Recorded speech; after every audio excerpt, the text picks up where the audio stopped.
Hello dear viewers, thank you for choosing the Manhwa compilation channel. Please leave feedback in the comments after watching. Enjoy watching. It all started in the kingdom of Ching Yun, in the eastern wasteland of Ching Yun Prefecture. The man attacked the enemy, explaining to him that his clan could do nothing against this phantom bloody pharmacy. Times have changed. These lands will belong to their Moan clan. The wounded boy asked not to talk nonsense. He had already told Brother Hua everything. When he comes, none of them will be able to hide. One of the five asked if there was anyone with the surname Hua among the top 10 disciples of the Ching Yun sword clan. They told him that they didn't remember this. Not even among the top 10, but dare to fight them with the magnificent strong 5 Moan. One of them shouted to the wounded guy so that his brother would collect their corpses when he came for them. A fist was flying towards the boy and the other wounded and frightened people. The guy, putting his hand forward, rushed in their direction like lightning, like a winged bright bird in the sky, bringing good news. He descended from heaven, looking like a good hero who suddenly appeared out of nowhere. People from the strong 5 peered into the sky. One of them asked what it was. The wounded guy exclaimed that it was most likely Brother Hua. Behind him, hugging each other, they cried with joy that they were saved people. Indeed, the brother of the wounded boy Hua Ching Yun came to their aid. Seeing what was happening, he happily noted that he still managed to do it. The man from the 5 laughed, exclaiming that he had appeared after all. So the guy didn't deceive them. Then one of them, concentrating, began to use his power. He held a bright red fireball in his hand, but Brother Hua waved his weapon, which emitted a bright blue light. It flew like lightning at the opponents, throwing their bodies in different directions. Scarlet blood gushed from their mouths in a bright stream. The wounded asked what happened. Is it really over already? One of them was lying on the cold ground. Red streams of blood flowed from the vort. Hua asked if everything was okay with them. The guys there ran up to him and thanked Brother Hua for his help. He told his brother Wei Ran that he told him not to do anything. What would have happened if he had not made it on time? Wei replied that this would be a lesson for him, but these demon cultivators are truly evil. They sacrificed the blood of hundreds of thousands of monks from Qingshu City, just to refine the bloody soul pearl. He explained that he was impulsive, but could not sit idly by. Hua told the youth not to be misled by the clan's tales, and he told him to do what he could and live an ordinary life. This is the way to improve his generation. Wei told Brother Hua that he didn't quite understand him. Meanwhile, behind them, a black ball was rolling on the ground. A red haze of light flowed around him. Suddenly, the eldest of the Moan clan, Ching Yun, appeared. He was angry that Hua dared to speak out against the Moan disciples. He began to use the hand of ghostly comprehension, and then he exclaimed that they would all die. Wei exclaimed that this was the elder of the Moan clan, Ching Yun. He is a 7th level cultivator of the Purple Palace. The Purple Palace means the abode of the immortals, heaven. Brother Hua began to take his sword out of its sheath, after which he exclaimed that it was time to put an end to all this. The guy raised the weapon above his head and jumped into the air. A bright blue glow emanated from it. Blue lightning flashed around him, heading towards the enemy. The enemy was surprised that he actually managed to block his attack. He said that Hua is a good guy, that it's even a pity to kill him. Their clan always respected the strong. He invited him to join them. He will make him #1 student and support him. Ching Yun explained that they had both treasures and a handsome man in abundance. Hua wondered why everything was so cloudless. You said that he heard that they work from early morning until late at night. They eat and sleep in the open air, while they are constantly hunted. On their path to improvement, they kill each other, because they are only concerned with their own benefit. Ching Yun replied that their cultivators don't have many rules, and the discipline is lame, but the atmosphere is relaxed. The main principle is that the more you work, the more you get. Hua laughed in response. It's like the more you work, the more you get. Their working hours in Ching Yun are regulated. Plus, he's been here a long time, and he truly enjoys his time here. And now he really wants him to join them. Having said this, Hua began to use the Ching Yun sword technique. The elder of the Ching Yun clan did not expect such refusal and such impudence from the guy, and the boy continued to attack him using the Ching Yun sword technique. He had no intention of going over to the enemy's side, and no amount of persuasion or wealth could influence the guy's opinion. He closed his eyes and began to concentrate, holding his sharp-edged weapon in his hands. Wei, in turn, thought noticeably happy that he had done the right thing by calling Brother Hua. The smile never left his face. One of the guys asked if he was sleeping. How can their clan's initial level of ball control be so powerful? The second one replied that Brother Hua is quite scary. The enemy was already lying on the cold, rocky ground. He was enveloped in the purple haze of Brother Hua's abilities. He lay there with a devastated look, not understanding why this happened. Hua, rising in the air above him, said that he had worked hard for many years, so he knew in advance everything that he would say. He dared to hang noodles on his ears, thereby dooming himself to these humiliations. Hua was indeed very strong. The black ball that rolled along the ground was enveloped in a purple light around the enemy's disappearing body. This black ball was not so simple. His owner asked to end the boy's life. There was some kind of bright red flash. This ball jumped up and headed towards Brother Hua. The boy looks towards the body that he left among the stones, and I realized that the spirit had left the body. Hua couldn't understand where he was going, and he immediately grabbed his weapon. He was enveloped in a bright blue light. First the sword, then his hand, and then blue rays began to envelop his entire body, rising to his head. The boy hovered in the air, wondering what would happen next. Streams of sweat ran down his face. He thought that the enemy's spirit had rushed off somewhere.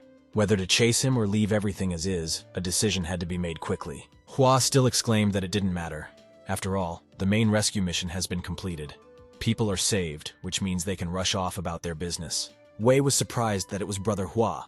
Would he really just let him escape? Since everything turned out this way, why not just continue the chase? Brother Wei crossed his arms across his chest and laughed, and he told the others that they didn't know something. The guys looked at him in surprise, wondering. Wei explained that Brother Hua practices the method from 9 to 5. This is his developed schedule. The sun is almost setting, which means time is up. It turns out to clean up Hua, now it's the end of the working day. Indeed it was. He wasn't going to do things like that anymore. The boy thought that what irritated him most was that at the end of the working day, he still had a lot of work left. He's practically forced to work overtime. Meanwhile, in the eastern wasteland of Ching Yun Prefecture, Ching Yun Sword Clan, on the territory of a fairly wide courtyard, there were many warriors lined up in chains who held weapons in their hands. They made loud noises while swinging their swords. While catching their breath, they practiced raising their swords up and down again and again. One of the guys who was among the participants asked the others to watch how that guy was being lazy again. How could they even accept a student like him? Meanwhile, the guy sat with his hands behind his head. He leaned against the trunk of a huge, thick tree. The boy was lying there wearing some kind of mask over his eyes. He held his legs in the lotus position, covering them with something. After dozing a little, the boy began to stretch. First he extended one hand, then the other. After which he raised his mask up and thought that he had returned after midnight, so he didn't really get much sleep. If he had known about everything in advance, he would not have been the one to put such troublesome tasks on his shoulders. I think the boy is sad about this. Up to this point, for 5 whole years, due to continuous overtime work, 996. He remembered how his boss asked him, shouting how he dared to be lazy in front of his eyes. He made him get up and work, so that the guy doesn't even think about leaving until he's finished. After which someone told the boss that things seemed bad, the guy was dying. You need to urgently call 120. The boss asked to save his project first, and then the boy suddenly died, after which he accidentally fell into this fantasy world. Hua opened his eyes as if in another dimension and he was reborn. Work schedule 996 is not the official work schedule in China. From 9 in the morning to 9 in the evening, 6 days a week. Here he is a simple disciple of the Ching Yun Sword Clan. The teacher shouted that as a disciple of the clan he should work harder. No sleep break, it's all nonsense. How can a student of his age sleep so much instead of devoting himself to practice? They called him lazy. The master said that he had never seen such a lazy person. Hua thought that in order not to repeat the mistakes of the past, he would never work overtime in this world. He decided no more overtime. But he never expected that he would stand out so much here too. Then Brother Wei turned to him. He said that the elder was looking for him. He wants to ask him about the details of yesterday's mission. Turning to him, the brother asked if they had told anything about him. Wei replied that of course not. He had already called him for a conversation, but no one had spoken to me about his strength. Hua exclaimed that this is very good. Then he can be calm and go to him.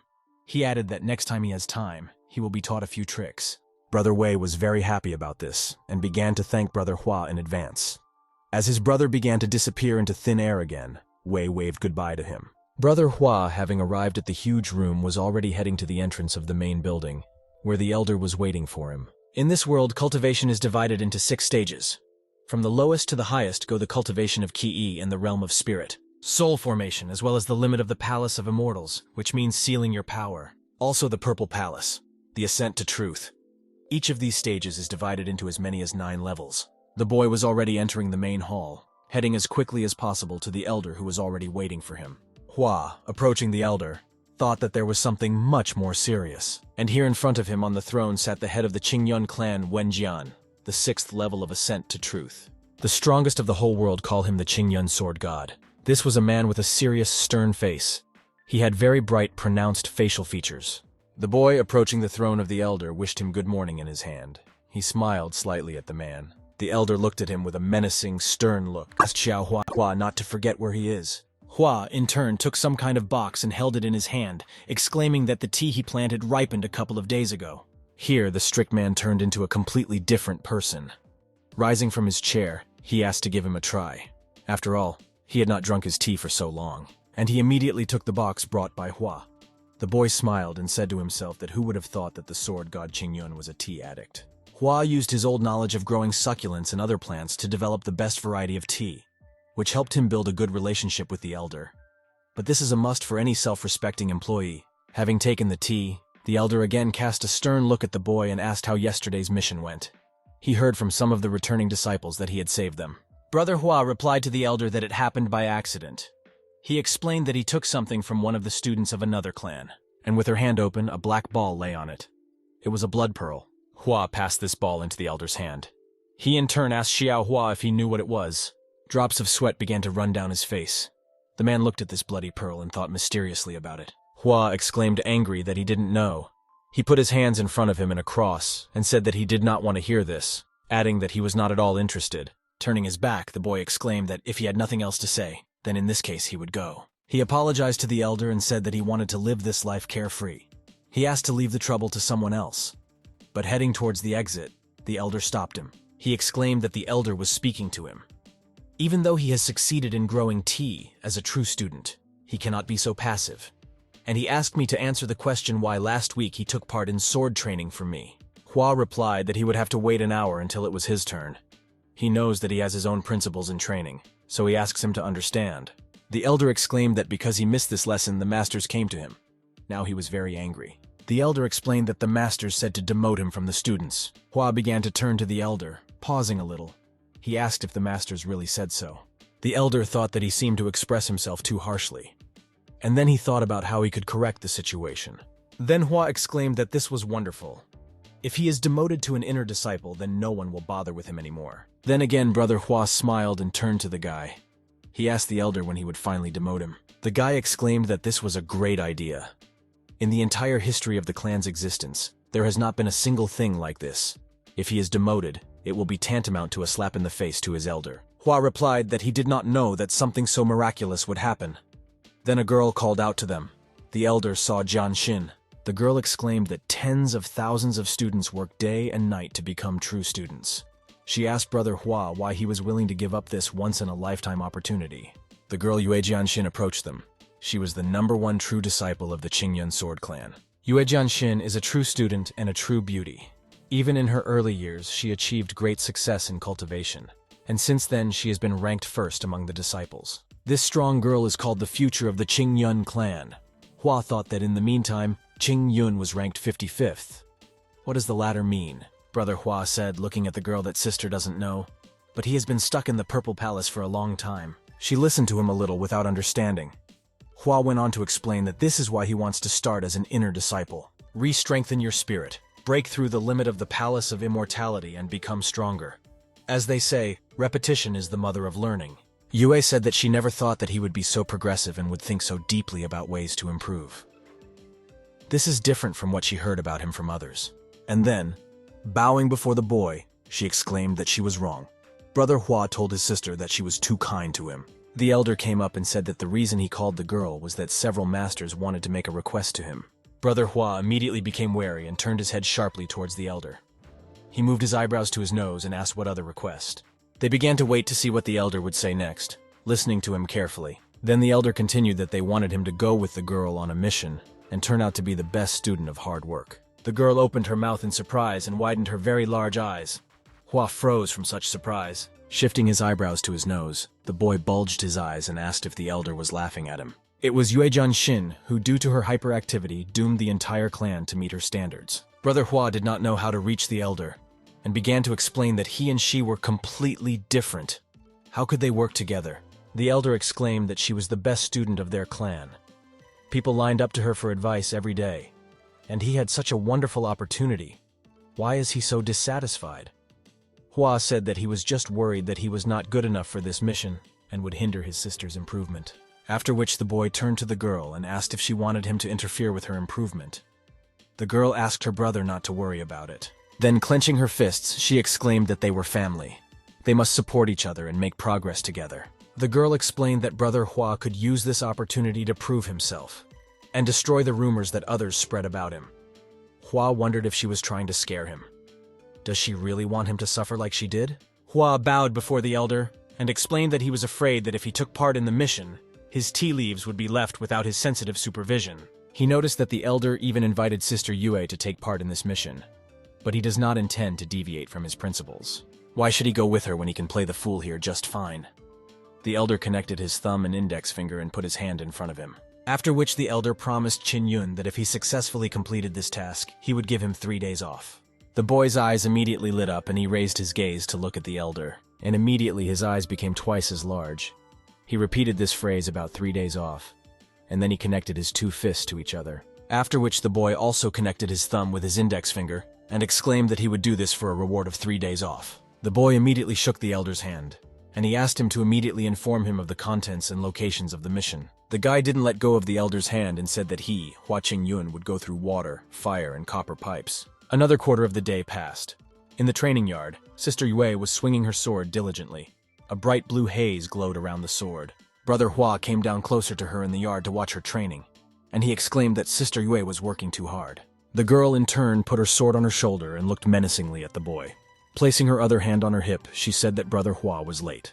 The boy explained to the girl that if he doesn't sleep at lunchtime, he won't have any strength left, and crossed his arms over his chest. Yue said, looking into his eyes, that he should devote more time to practice. She came here on time and managed to make 3,000 swings of the sword, but it turns out that he needs sleep, like the most ordinary person. The girl exclaimed that Brother Hua was too weak. The guy replied that she said everything correctly. He will think about it at his leisure and be sure to give his best in training with double strength. And I thought to myself why Sister Yue was grumbling like an old woman. The girl closed her eyes and said that it was too late to go. On the way, she asked Brother Hua what he thought about this mission. The elder sent them to investigate the disappearance of people in the Tianyun Mountains, and this mountain range is right next to the sacrifice Ching Yun. He suspects that the disappearance is not at all accidental. The girl replied that she thought so too, but she asked Brother Hua not to worry. Considering his level, she will protect him. Brother Hua smiled back, looking at his sister. Floating in the air, he thanked her. He didn't think she would be someone he could rely on, and he even became friends with her, after which he will receive 3 whole days off. The boy decided that he had hit the jackpot, and mentally thanked the elders. They soared over the mountains. Sister Yue said that they had arrived. Beneath them were the Tianyun Mountains. The sister turned to the boy, and she suggested first asking local residents about everything. Brother Hua pulled out his watch from his pocket and opened his mouth after looking at it. The girl asked what was wrong with him. He exclaimed that it was already 5, 4, 3, 2, 1, and joyfully closing the clock, he said that the time was up. After all, his next working day has finally ended. Turning around, he sharply headed to the side, explaining to his sister that he had gone to rest, and that will be left to her. He asked the girl to question them thoroughly, and then he said goodbye until tomorrow. He quickly moved through the airspace above the wide street, and now the boy has already reached the stand in the Anxiang yard. Having stopped there, he decided to go into the room. The boy went inside and approached the man and told the owner that he needed a room. A sad, tired man was sitting in front of him. He sat with his arms crossed over his chest, and he told the boy that he had only liang and silver. Hua immediately paid the owner of the rooms. The man handed him the key and explained that the room was on the 2nd floor, to the left and to the end. The boy looked at his hand and seemed to notice something. Apparently he felt it, but didn't pay too much attention to it. He felt some kind of negative energy emanating from him like a thin black smoke. Well, I thought that it doesn't matter now since it's time to rest. The boy was stretched out on the sofa, thinking about how Sister Yue's investigation was going. Out of the corner of his ear, he heard that all the rooms were occupied. There were no more places. The owner was told that there was clearly no one here, and they asked why he was doing this to her. It was a woman's voice. She promised that she would pay for this, and the boy jumped up sharply and realized that he had really fallen asleep. Somewhere he had already heard this voice. He moved his eyebrows to his nose and became wary. It was Sister Yue. She asked the hotel owner if 2 liangs were enough. The man exclaimed that he had already said that there were no places, but she still wouldn't calm down. Then the girl heard Brother Hua's voice. The girl was surprised that he was here. He went down to her and said that the man had already said that there were no places. Why is she torturing him? Sister Yue asked the boy why he was here. Then the main character asked the hotel owner if his younger sister could spend the night in his room. The hotel owner immediately agreed, and the girl looked at the boy with a frightened, questioning look. She opened her eyes, which became huge in surprise like those of an owl. And I asked how it was in his room. The boy, closing his eyes, asked her to follow him if she did not want to sleep on the street. Sister Yue had no choice but to follow him. After all, she definitely didn't want to stay on the street. And now she was already climbing the steps, obediently following the boy. Then he became a little wary, as if he had heard something. His gaze was calm and confident. Hua seemed to be thinking about something. The girl thought that they wouldn't do anything that she was ashamed of. In addition, she is much stronger than him, and cannot stand up for herself. Having brought her to his room, the boy asked her to sit down at the table. You asked if she had dinner. The girl replied that she had not eaten anything. Then the boy asked if she wanted some. Yue told her brother that they should learn to abstain from food in order to strengthen their hearts. After all, only when your heart is strong can you. But the girl did not have time to finish. Since the boy covered her mouth with a piece so that she would not talk so much and was finally eating, the girl began to get very angry and lose her temper. The main character, in turn, did not pay attention and continued to sit calmly at the table. The girls had to chew and swallow this piece of food, but she continued to get angry, blushing with anger. This pastry is sweet, but not greasy. It melts in your mouth and gives off a little color. It penetrates her heart. She wants to drown in it. The boy sat smiling, and Sister Yue began to scream how he could sneak up on her with these cakes. To which the boy asked if it tasted good to her. The girl replied that it was very tasty. It was simply incredible how tasty it was. Well, there is no benefit from such food, so it's better not to eat much. The main character exclaimed that this was an incorrect statement. He asked his sister if she had ever wondered whether it was possible to walk with leaps and bounds, avoiding 5 vegetables, 3 flowers, and worldly vanity. She asked how she knew about this. Hua told her no and no again. The 5 vegetables are vegetables that Buddhist or Taoist monks do not eat. Wild garlic, fragrant onion, rue, and coriander. 3 colors, 3 colors of clouds. Pink, white, and yellow. They walk around this world with her, even with a strong desire. Is it possible to isolate yourself from everything in the world? Blind avoidance will only tire her physically and psychologically. She will be afraid of anything that makes the practice difficult. Yue asked if it was possible to practice without giving up human desires. How then do you even practice? Hua replied that he thought that real monks are not afraid to face temptation and experience it themselves. As is the case with these brownies. If she is afraid that their taste will disturb her mind, she should try to get used to them. When she learns to treat this as something completely ordinary and remain indifferent, this will be her first step towards real practice. Only with a pure heart can she see the truth. Only the truth will help her prove herself. Whatever happens, she will feel like a fish in water. What does free and natural mean? The boy looked at the girl and winked with one eye. After which, casting a glance at her, Hua wondered if he had said too much and all her brains had already overheated. The girl rose from her chair and approached Brother Hua. Looking into his eyes, she exclaimed that she understood everything perfectly. Only by facing desire and then giving it up can they return to their true nature and know the Tao. The girl immediately attacked the food after her own words. She began to tear apart piece by piece, eagerly swallowing food. The boy asked what she understood. He watched her greedily eat the cakes. Hua already lay down on the bed, and asking for forgiveness from his sister, said that today she would have to sleep on the floor. The girl replied that everything was fine. She won't sleep. Just sit and meditate. A bright, beautiful month was shining in the sky. Little stars twinkled. Sister Yue sat in the lotus position and meditated. The main character, in turn, slept peacefully. Then in the darkness, someone said that he was ready to let her go, the girl, but she did the wrong thing. Someone's dark shadow appeared in, and the voice was heard again. Now let him not blame him for this. Some kind of wooden smoke stick was stuck into the floor. A thin light smoke rose higher and higher, spreading throughout the room.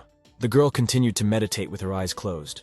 Smoke enveloped her. She didn't move. But then Yue suddenly opened her eyes and thought about where this scent could be coming from, which was very strange. The girl began to worry and looked at the door. She realized that it was most likely poison. The situation was quite dangerous. She didn't have time to do anything. Drops of sweat ran down the girl's face. She wanted to make an effort to leave the room, but did not have time, and immediately fell unconscious. Sister Yue thought about the main character. Lying on the floor, she whispered for him to run away. At this time, he had already begun to wake up. The main character opened his eyes and immediately looked at the girl. A light purple smoke was already flowing around him. Meanwhile, a wind suddenly rose outside and blew leaves from the trees. It was like a light funnel of a tornado. Some man bowed before the master. He reported that the disciples of the Ching Yun sword clan were knocked down by him using the scent of a broken spirit. According to legend, this is an elixir that can bring the dead back to life. One of Yuan Shin's students, the best student of the clan. The identity of the second one is unknown to him, but she called him Brother Hua. The gentleman replied that he did not expect the guy to defeat Yuan Shin. As for Brother Hua, he had never heard of him. Must be someone insignificant. The guy explained that he could not detect it. It was as if he was using some kind of talisman. The gentleman laughed and said that this time he did a very good job. The guy began to say that it was his wife and children, but he immediately stopped. The gentleman approaching him reassured the boy that his wife and children were alive and well.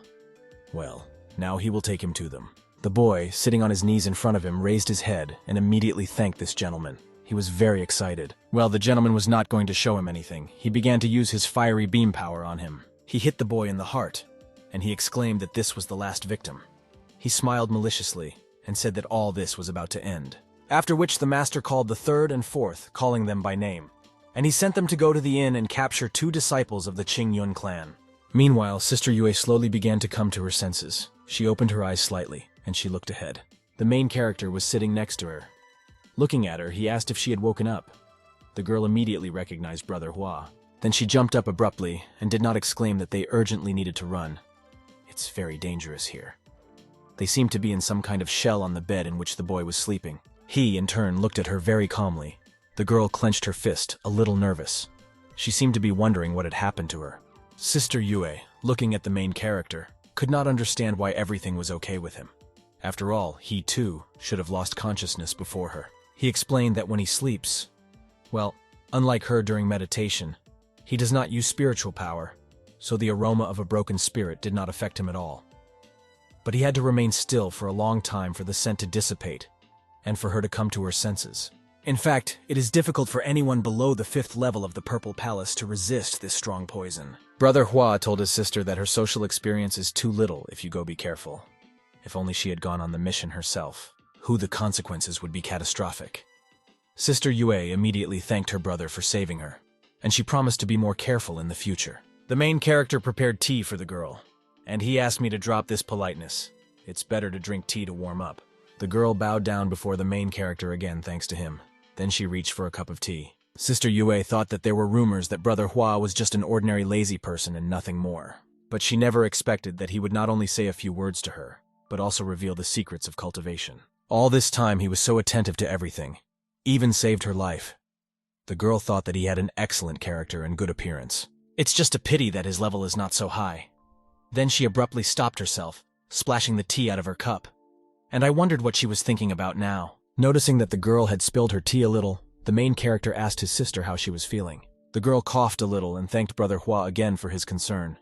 She told the boy that everything was fine with her. The boy replied that in this case it is very good. Meanwhile, some bright purple flash flashed over the roof of the house, after which a girl began to descend from the sky in a bright purple shroud. She flew from the sky like a bird.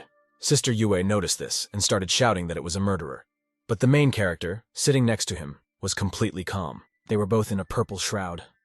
The girl clenched her teeth and fearfully told Brother Hua to be careful. Here, the main character exclaimed that since she was already better, he would leave it all to her, and his working hours are already over. She thought that in principle it did not matter. These two are much stronger than Brother Hua. If he gets involved in this, there will only be more problems. The girl was already high in the sky. She grabbed the hilt of her sharp, shiny sword. She was enveloped in a bright blue veil. Hanging in the air, the girl thought that these people had come here, which was clearly not just a coincidence. Sister Yue was very serious. Sometimes she began to deal with her opponents very quickly, deftly and confidently. When she attacked them, she managed to strike first. There was a bright, fiery explosion. It was as if lightning scattered around, illuminating the forest with bright light, after which only black evil smoke remained at the site of the explosion. It came from below and rose high to the sky.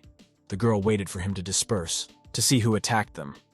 There were 2 people standing in front of her, a guy and a girl. The 4th clan of the Eastern Wasteland, the Purple Spirit Clan. Looking at these people, she was very surprised to see students of the Purple Spirit Clan here, and she asked what the 2 of them were doing here. The girl looked carefully at their eyes. There was black darkness and emptiness in them. She thought they were bloody puppets. Their souls were consumed by magic, turning them into weak-willed dolls. She realized that this was the magic of the demon sect. The disappearance of an entire village that happened recently was also their doing. As for these two, their strength is equivalent to the 3rd or 4th level of the Purple Palace. Looking at them, the girl began to slowly rise in the air. She exclaimed that they greatly upset her. Then she took out her sharp sword. Sister Yue was preparing to attack. I decided to use the Ching Yun ball technique. Raising her weapon high above her head, the girl waved it and began to use the clouds to break the moon. She flew as high as possible, approaching her opponents. There was a bright flash. A girl from another clan flew towards him, also trying to strike. But the girl used the Ching Yun sword technique. Clouds breaking the moon. They were healed by the powerful energy of Sister Yue. White, transparent rays flew towards enemies with black, empty eyes. The girl extended her hand forward and drew a circle with her finger. Her hand was covered in a blue, transparent haze. The girl's strength repelled opponents. They wanted to get closer, but bright flashes prevented them from doing so. After which blue flickers like lightning rose up straight towards the opponents. They grimaced in horror. These bright flashes began to knock people from the other clan off their feet, after which they began to fall down from a great height. Sister Yue thought that she had truly shared the sword light. She closed her eyes and then looked down. There were 2 bodies lying on the ground. The girl thought that her strength had definitely decreased. The main character, in turn, lay in a tent with his eyes closed. He held his hands behind his head. And I thought that it was much more convenient to watch the battle this way. You didn't even have to open your eyes. Sister Yue, meanwhile, looked down on what was happening. She realized that these two were definitely not planning to give up so easily. The girl from the clan was wounded. She approached the guy who was lying on the ground unconscious, and she exclaimed how dare she do this to them. Sister Yue decided that they had not completely become puppets. Still, there is still a trace of some kind of self-awareness in them. The wounded girl immediately jumped to her feet and took her weapon in her hands. She began to scream that she would kill her at any cost, and the fragments of stones rushed to run towards her. Flashes of flame glowed under her feet, and the feet were enveloped in bright purple smoke. A girl from another clan began to fly up to Sister Yue faster and as close as possible. She swung her weapon at her. Well, Sister Yue flew up to meet her, using her strength and pushing her away from her. There was a fiery, bright flash again. The girl thought she had a powerful blow. Does her opponent really have that much power? And where did she get such a powerful weapon? They collided again, striking each other. The enemy attacked, and Sister Yue repelled the attack with her sword. Stones scattered around. Bright purple flashes flashed in the air as they fought. The sister was pushed back a little. She began to think about what kind of power this was. Being a little further away from her opponent, the girl realized that her hands were numb, and the enemy from another clan began to fly up again, raising her weapon. Negative black energy emanated from her. She rose as high as possible in the air and then began to lower her weapon down. A bright purple ray emanated from it and descended straight to the ground, after which a strong stream of wind rose and the girl began to spin around in it. It was as if a tornado was rising, carrying with it bright green foliage. Well, Sister Yue didn't give up. She tightened her grip on her sharp sword, after I began to feel at least a little in my hands, and I thought that it was all over. As expected from the best student of the clan, she managed to study her opponent in such a short time. The main character in turn lay on the bed with his eyes closed, smiling slightly. Even though they are on the 4th level of the Purple Palace, now they are just puppets. Their consciousness is sealed. Therefore, they can only fight with the help of instincts. Sister Yue tightly grasped her weapon in her hands and extended it in front of her. She closed her eyes. A blue haze of power enveloped her body. She took a fighting stance without letting go of her weapon. A huge blue wave rose around her from the ground to the heavens. All its power flew towards the enemy. So in turn, she held the weapon in front of her to repel the girl's attack. The main character was already lying with his eyes open and thinking that Sister Yue seemed unaware of the danger. He was lying on the sofa holding some kind of leaf in his hand. These were leaves flying from the use of force by the girl's opponent. He thought that this should be enough. Sister Yue continued to stand holding her weapon in her hands without opening her eyes. She tried to concentrate. Then she used the naked sword technique. A powerful blue wave began to spread around her as if in the ocean, and the enemy was rushing towards us, which in turn stood in the air with a weapon in its hands and releasing a bright purple haze. But the powerful force of Sister Yue pushed the girl far back with a sharp wave flow. She flew into a huge pile of stones, breaking them into small pieces with her back. A lot of thick gray smoke began to come out of this pile of stones. Sister Yue, standing opposite the fallen opponent, thought that she had finally suppressed them. Now we need to quickly figure out how to awaken them from the spell. 2 opponents lay next to each other. One of them was able to raise his hand up and wave some kind of fan towards the girl. after which a bright haze of violet ray flew towards Sister Yue's back. She walked calmly without noticing anything, but then suddenly she felt with her back that something would fly into her. The girl immediately began to use protection. Well, the enemy's bright purple beam was already flying closer and closer to her, after which Sister Yue was very surprised as this ray broke her blue ice protection. The girl managed to dodge, and the protective block began to shatter into small fragments. She pulled aside just in time. After jumping a little behind her, an explosion was heard. A fiery glow illuminated everything around, spreading bright red-yellow rays. It was the guy who regained consciousness. He was holding some kind of fan in his hands. Sister Yue thought that what he did just now. If you miss such a blow, the injury will be very serious. Several bright yellow rays flew at her right at her feet. She managed to jump in time and thought what kind of green light it was. Is this really some kind of leaf from a tree? She was behind the enemy. He was still wounded, streams of blood flowing from his mouth. The wounded guy seemed to be under attack. The girl thought that someone had come to her aid, after which they were already exhausted in some room. A guy and a girl from another clan were lying unconscious on chairs. Their spiritual power was blocked. Sister Yue returned to the main character. She stood in front of him thoughtful, and he said that it seemed she had completely coped with it. She bowed her head down and addressed Brother Hua. She wanted to say something, because she thought that he helped her in this battle, but the boy began to reassure her that he had been lying here all this time. The girl was very sad and sobbed a little. He looked at her and smiled and asked what it was. Then she came to her senses and replied that it was nothing. She just thinks too much. After all, with his level, how could he do something like that? She told the boy that while the spirit of these guys was still alive, they should hurry up and return them to the clan. We need to ask the elders to purify their hearts and know them as an evil formation, so that they stop being puppets. But then the demon clan members will run away and do their dirty deeds elsewhere. Brother Hua replied that for the sake of ordinary people. All this can be done for the sake of ordinary people. And upon reflection, I realized that, of course, for the sake of 3 days off. That was his goal on this journey.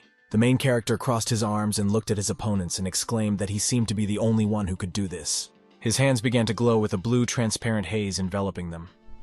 Sister Yue asked her brother what he wanted to do. The boy replied that he was using his divine sense to penetrate their minds and expel the formation. The sister asked if he had gone crazy. At least he knows how to penetrate the soul of a true monk. The slightest carelessness can lead to complete destruction of the soul. Then the main character asked his sister not to worry, and began to reach out with his hands to the heads of his opponents. They also began to be enveloped in a blue transparent haze. The sister was very surprised how he wanted to turn them from puppets at the same time. Does he really do this with 2 at once, and not in turn?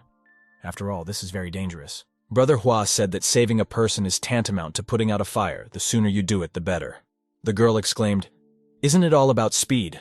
Why not safety?" A little time passed after the main character used his abilities to awaken the puppets. The guy woke up first and asked the girl if she had woken up. He came closer to her and leaned down slightly. The girl began to rub her eyes with her hand, saying his name, after which she woke up and immediately turned her gaze to Sister Yue and the main character. She fearfully asked if they were disciples of the Ching Yun sword clan. The girl immediately greeted Miss Ching Yun, and she said that her name is Yuan Shin, after which she introduced her comrade to Ching Yun. The guy told Sister Yun that this girl was a better student from their clan. The 2 of them saved them. Then she grabbed her head and exclaimed that she remembered everything. A picture immediately appeared in front of her where they were captured by the elder of the demon clan. He bound their bodies with his power. The main character asked to tell how it all happened. He looked at them carefully, ready to listen to everything. The girl began to explain that a week ago she and Feng Yer, on orders, went here to investigate the disappearance of village residents. They followed up and discovered that the elder of the demon clan was using the blood of the villagers for a sacrifice. In the end, they fell into a trap that those evil creatures had already prepared for them in advance. They stood with weapons in their hands, which were powerless against their strength. They stood with their backs to each other, trying to fight with their weapons in front of them. But the monsters from the demon clan suppressed their awareness. The girl sadly lowered her eyes and exclaimed that she didn't even think that they would turn into puppets. The girl bowed before the main character and Sister Yue, and began to thank them for their salvation and call them friends. Sister Yue asked not to thank her. Standing behind the main character, she exclaimed that the person who saved them was not her, but Brother Hua. Then the girl approached the main character, bowed to him, and thanked Brother Hua for his help. She said that they would definitely repay him this debt. But the main character extended his hand towards this couple and said that they shouldn't do this. He was holding some kind of cup in his hands. Then he opened the lid that covered this cup. Black smoke began to come out of the mouths of this couple. The main character managed to free 2 people from the curse of the bloody puppet at once. Sister Yue understood that it was dangerous, but he succeeded. After the aroma from the cup that the main character held in his hands reached the puppets, the job was almost done. The smell entered the body of the guy and the girl, and everything was ready. Usually this spell affects the deepest corners of consciousness. Getting rid of it without harming a person is like finding a needle in a haystack. Not even all the elders managed to get rid of it.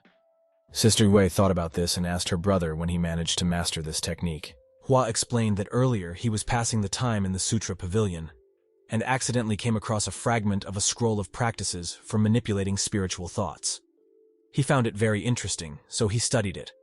Yue was surprised that it was a fragment, not even a whole scroll, and she told her brother that he was playing with fire. He explained that in order to save them, he needed to use almost 30,000 worth of high-grade spirit stones and resources and artifacts. The girl thought that he probably just happened to do it all by accident.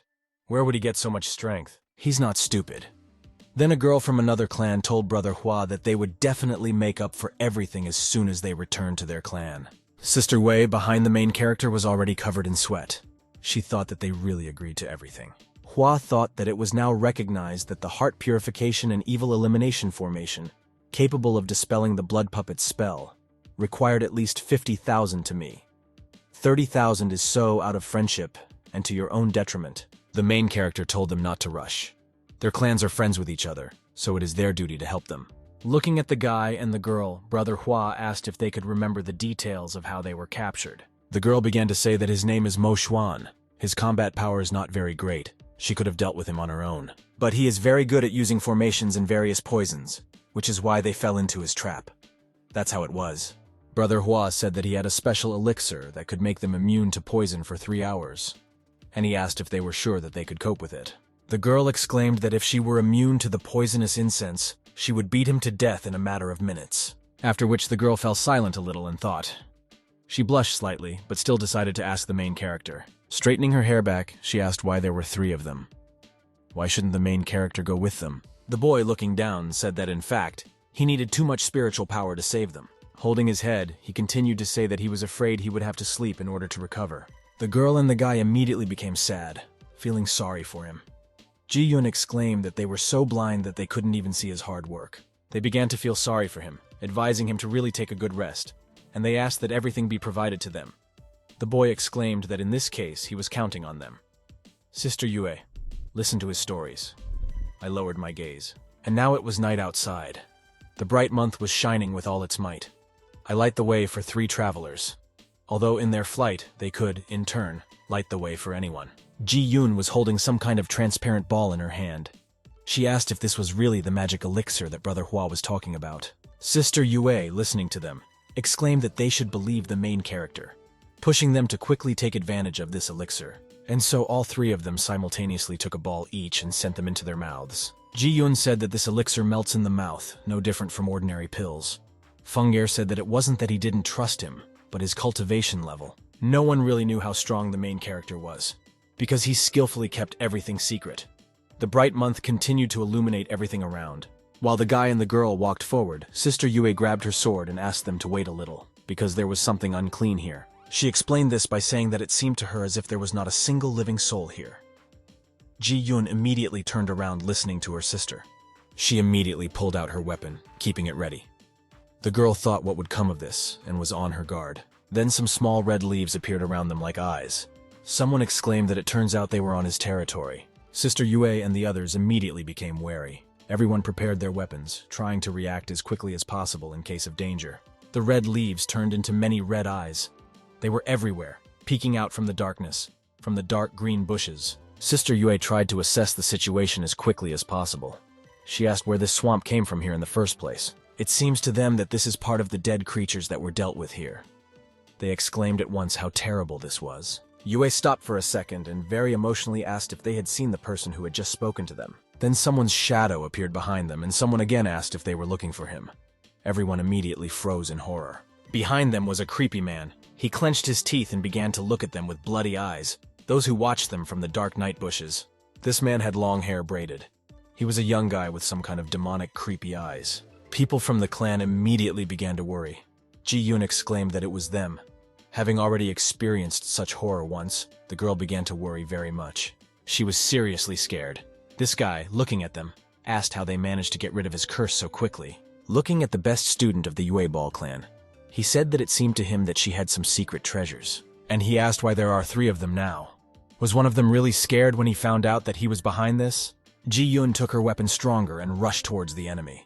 And she exclaimed that it was all because she could cope with such a dummy like him. The girl rushed towards him, breaking the stones around her with her strength. She became very angry and wanted to take revenge on her enemy. A bright purple beam flew towards the enemy, destroying everything around and scattering stones. The girl swung her weapon again, flying as high as possible and lowering it down with a flourish. Some dark, gloomy smoke was already reaching her.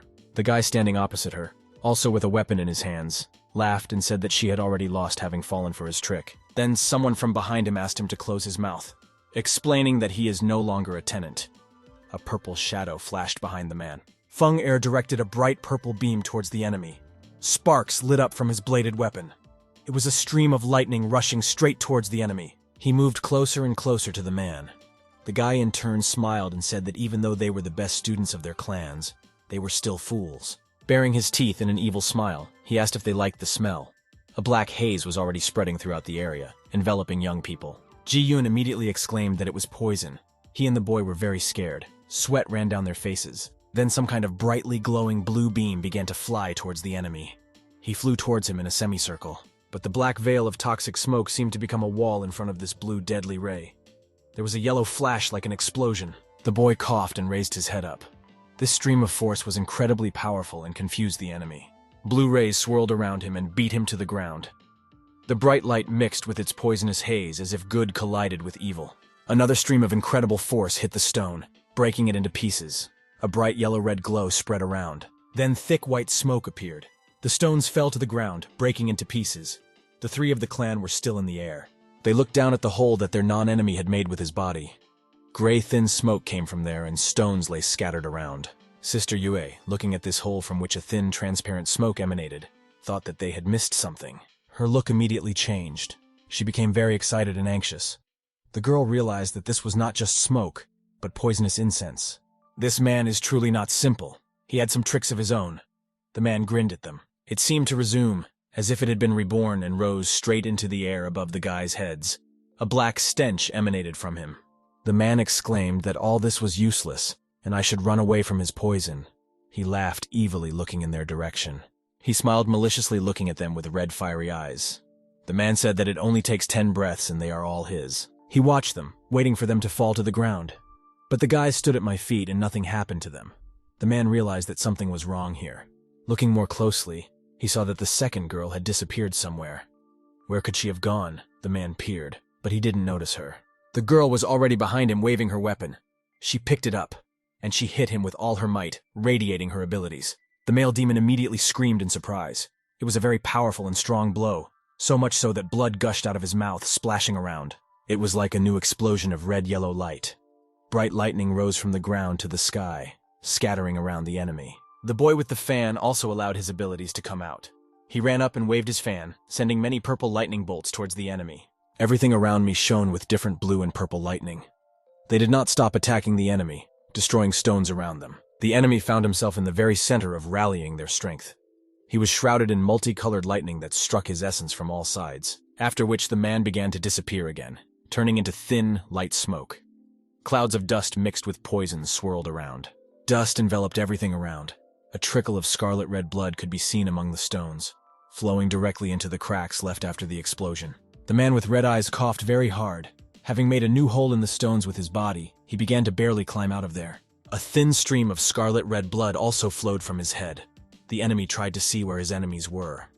Seeing them above his head, he could not understand why I had no effect on them. After all, this is simply impossible. How could his magic not have an effect on these guys? They hovered in the air, carefree, hovering over the enemy's head. Ching Yun thought that Brother Hua's elixir was very strong. Resistance to their tricks will help them deal with all the members of the demon sect. This poison is even stronger than the previous one. Even if you hold your breath, it will be absorbed into the skin. Nothing short of his special antidote can dispel it. The man stood on all fours, amazed by his opponents. Streams of blood flowed from his head. He wondered if they really had some secrets of their own. Sister Yue flew up in the air, cast her piercing gaze at the male demon and began to use the Ching Yun sword technique. He laughed in response, impudently and maliciously, and exclaimed whether she really thought this was the end. He wasn't going to give up, and he began to slowly come to his senses, rising from the ground. He still escaped from there, breaking stones around him. When he took off, it was as if some kind of explosion occurred, throwing small stones to the sides. The man exclaimed that the game was just beginning, and he rushed towards the guys. He began to use his new technique, Bloodflame Heavenly Formation. The guys seemed to be engulfed in some kind of red glow. They couldn't understand what was happening. After all, it was something new. The man began to use his abilities by attacking them with the bloody flames of the Heavenly Formation. Sister Yue clenched her teeth as if she was in pain, and the man with red fiery eyes laughed. He spread his arms to the sides and said what he had already said, that they had stepped onto his territory. A man with demon eyes flew up in the air and called out to the first one, again without saying his name. He gave the order to be the first to get rid of these guys. They, in turn, glanced towards the monster, from the ground, as if some kind of monster was rising from a slurry of scarlet red blood. It was a terrible sight. While his body was being formed, streams of blood dripped from it like tar. And so he began to slowly transform from an ordinary bloody mass into a human demon. When it was almost formed, its head glowed with a red flame. He opened his vile mouth with huge, long, and very sharp fangs. The guys stood with their weapons, feeling completely powerless against them. They realized that this was the bloody puppet of the 6th level of the Purple Palace. The male demon continued to grin. His fangs were very scary, and some light white smoke came out of his mouth. A man with red demon eyes watched from the side and laughed. He exclaimed that they would definitely not return home today, including a coward who is hiding in the village, and did not come with them to fight against him. He was holding some kind of red flaming clot in his hand, and he exclaimed that he sent the second one there. He has the 5th level of the Purple Palace. After which the man laughed terribly, and Sister Yue realized that Brother Hua was in great danger. Meanwhile, the main character was doing what he always did. He slept comfortably in a warm, soft bed. By that time, an evil, creepy monster was already approaching his window. He first extended his hand, opening the window, and then began to climb inside completely. This monster had many eyes glowing with red demonic light. He entered the room and began to slowly approach the boy's bed. Brother Hua calmly snored to himself, still opening one eye. He thought that they wanted him to work overtime. And I decided that it was too soft. Then a terrible explosion occurred in the room behind him. A bright yellow flame blazed with a red tint. The main character immediately opened his eyes when he heard a noise behind him. White transparent smoke was already swirling behind him. The monster, coming very close, opened its vile mouth and growled like a beast. He was completely enveloped in white smoke. Then, looking at the boy, he laughed. The main character rose from the bed and grabbed his head, and asked if he could come back if he didn't catch him. He continued to hold his head as his sleep had just been disturbed. The boy asked if he really had to involve him in this matter. Meanwhile, far in the forest where the guys were, a huge, strong explosion occurred again. If you look from a bird's eye view, you could see a lot of bright red and yellow lightning. Sister Yue used her abilities to try to deal with the monster that was approaching them. She throws bright blue lightning towards the enemy, and the enemy was already fully on his feet, grinning his vile mouth. The guys were not going to give up, waving their powerful weapons. The fight continued. Their strength in the form of purple lightning met the enemy's strength. Blue and red colors mixed. Ching Yun also jumped in the air and flew up to the monster from behind and began using her long, thick bat. Until the monster noticed her, she flew up behind him, pulling her weapon forward. And then again there was a bright explosion in the form of a yellow flash. She illuminated everything around, splashing bright yellow light around. The monster was still on its feet, reflecting the blows of its opponents. He jumped up off the ground after a bright yellow flash hit him right at his feet. The girl continued to stand with the weapon in front of him, after which, from his reflection of the blow, she flew back, landing with her back directly on the cold, strong stones. Then the boy Feng Er began to use his abilities in the form of a Jiun chain. The chains were huge and powerful. A bright purple light glowed from them. He threw these chains towards the enemy. They immediately twisted his head and body, completely shackling him tighter and tighter. But the monster man, once in chains, began to scream with a terrible roar. He became very angry and the chains began to break under his powerful force. They simply shattered into pieces and the monster immediately freed himself from them. It felt like nothing could hit him. The guys stood in front of him without releasing their weapons. But they could not understand anything. How much energy and abilities they had already used against the monster. But everything was useless. Half of the monster's body was torn off, but he did not die from this. He simply soared in the air, or rather not the whole of him, but a piece of his body. Blood sprayed from this half of the body, spreading around. but the monster continued to laugh and made eerie, loud noises. Sister Yue was very scared and surprised. Looking at the side of the monster, she could not understand how this could be. Everything around the monster again sparkled with a bright scarlet light. He was all bloody, shrouded in a bright bloody veil, after which a new stream of explosion occurred. He began to throw the guys aside with his bright yellow glow. It was a monstrous evil force that scattered everyone around. The boy flew far away, falling on his back on the stones. Ching Yun began screaming for the boy. She was very worried about him, as the force of the monster pushed him onto his back. There was already a whole puddle of scarlet blood under the guy's head. The girl stood with tears in her eyes. She thought how dare he touch him. Then, clenching her will into a fist, she jumped in the air and headed towards the enemy, emitting a violet bright glow. A huge explosion occurred. Yellow rays scattered stones around. The evil monster heard this and began to turn around. Turning around, he saw a girl behind him who was rushing towards him, raising her weapon skyward. He made a sharp movement towards her, pushing the girl back. He was too strong. It felt like it was impossible to defeat him at all. Sister Yue ran up to Ji Yun and said that this guy is so strong that with his endless regeneration they will simply fizzle out over time. Well, the girl turned to her and was very serious. She was very angry, and she exclaimed that she had a way to wipe him off the face of the earth. My sister was very surprised and happy about this. She asked if it was true. The girl replied that it was true, but she needed time to build up her strength. Looking at Sister Yue, a girl from another clan asked her to buy some time for them, and she, in turn, will try to do what she has in mind. Then Sister Yue grabbed her weapon and took a fighting stance. She told Ji Yun that the girl could rely on her, and she was going to gain as much time as possible. Then the monster laughed and said that if they have any trump cards up their sleeves, then let them use them. This is the masterpiece of his collection of bloody techniques, and all of them will come to an end anyway. A guy with red bloody eyes looked in their direction, grinning menacingly. His grin was like the grin of a wild animal. He wondered if number 2 had finished so quickly. He seems really good. Meanwhile, the main character was in his room and had already overcome the monster. He thought about how he almost got caught. And looking towards the evil, vile body of the monster, he said that the elders should not find out about this under any circumstances. The evil monster dissipated into a red haze behind him. The main character exclaimed that he just wanted to sleep peacefully. There was no need to make noise. If he doesn't do it, then he will give him something in return. The main character's hands shone with a bright blue ghostly haze. He enveloped the body of the evil red monster in this haze, which lay tied with its blue transparent threads face down on the floor. The boy, holding the hair of the demon shrouded in his ghostly chains with one hand, looked somewhere into the distance.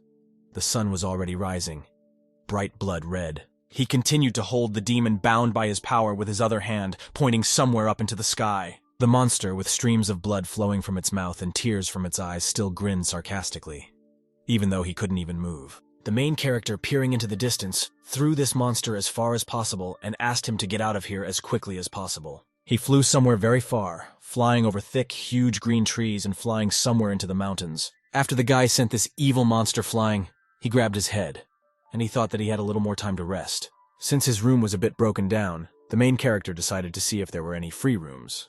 After all, you need to sleep a little more. At this time, his comrades were in a difficult and dangerous situation.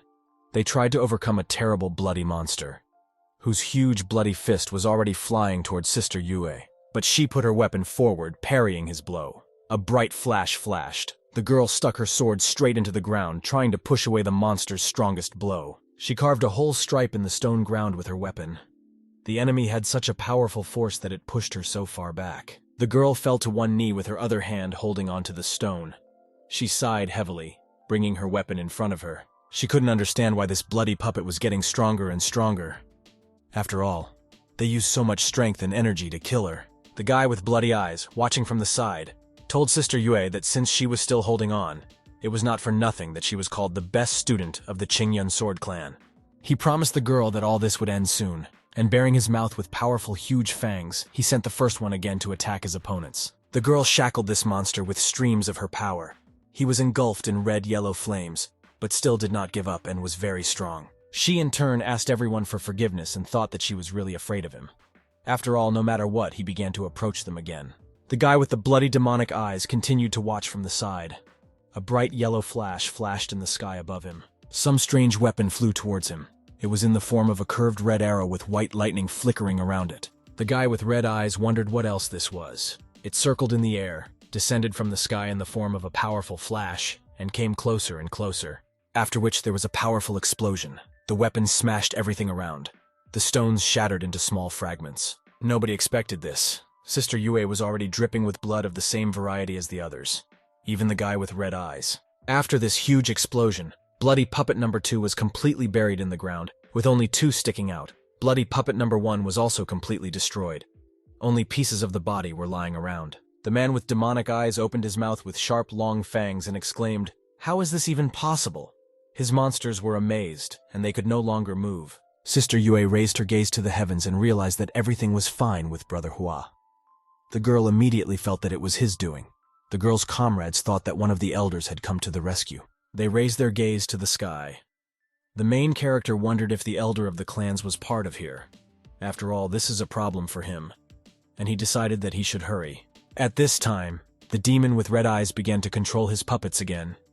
He began to use the power of enhancing the bloody puppets.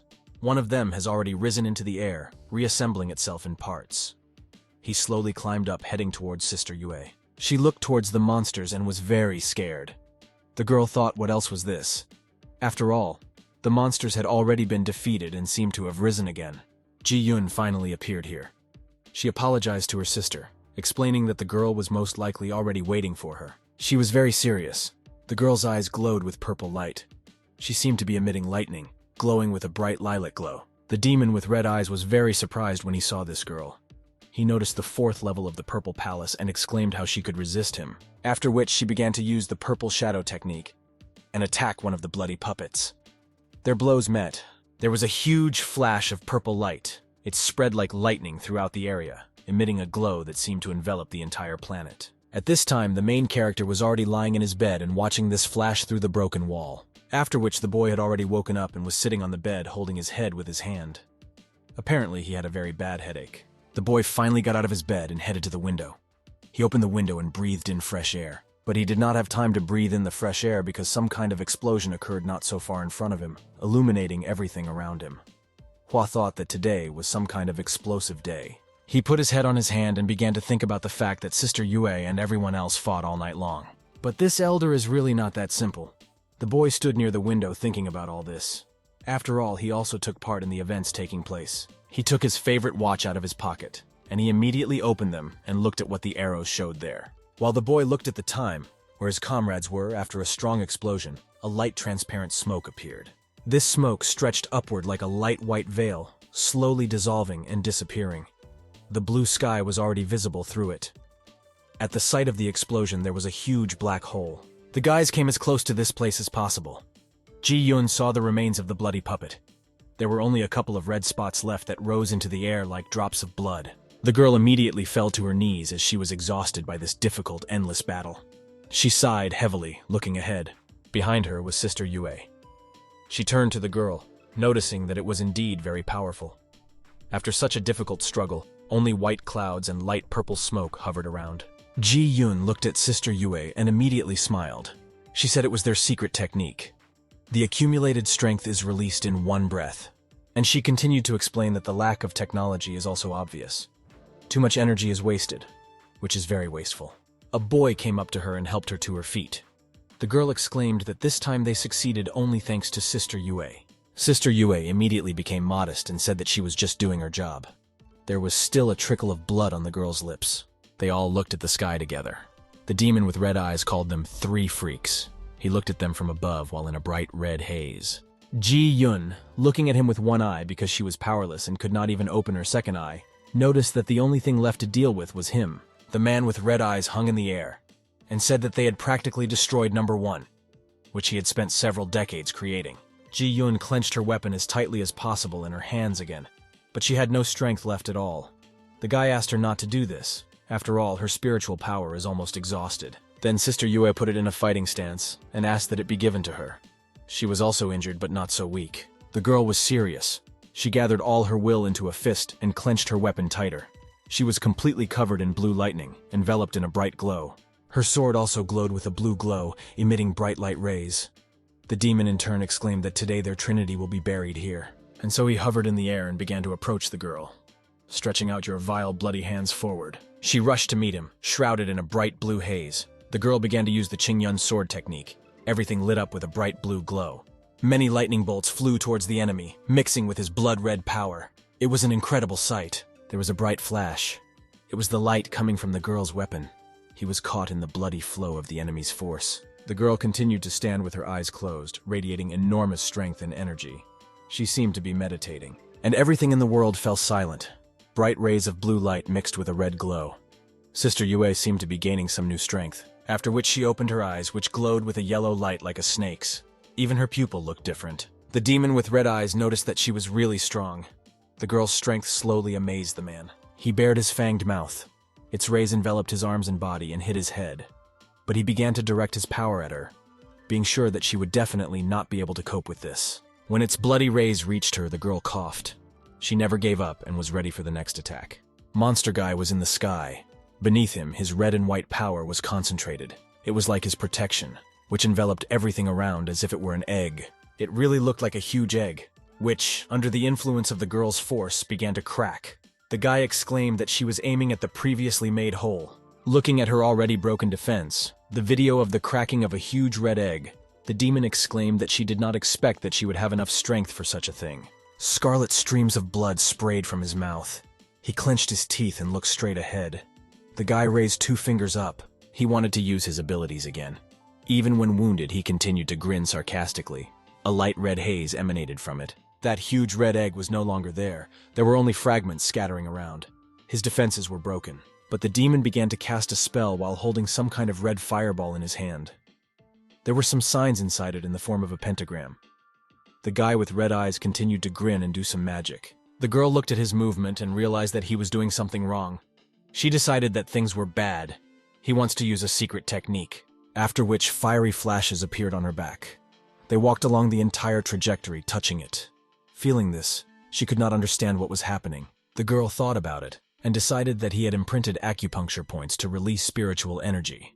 She turned to her comrades. They began to change. The girl asked what was wrong with them.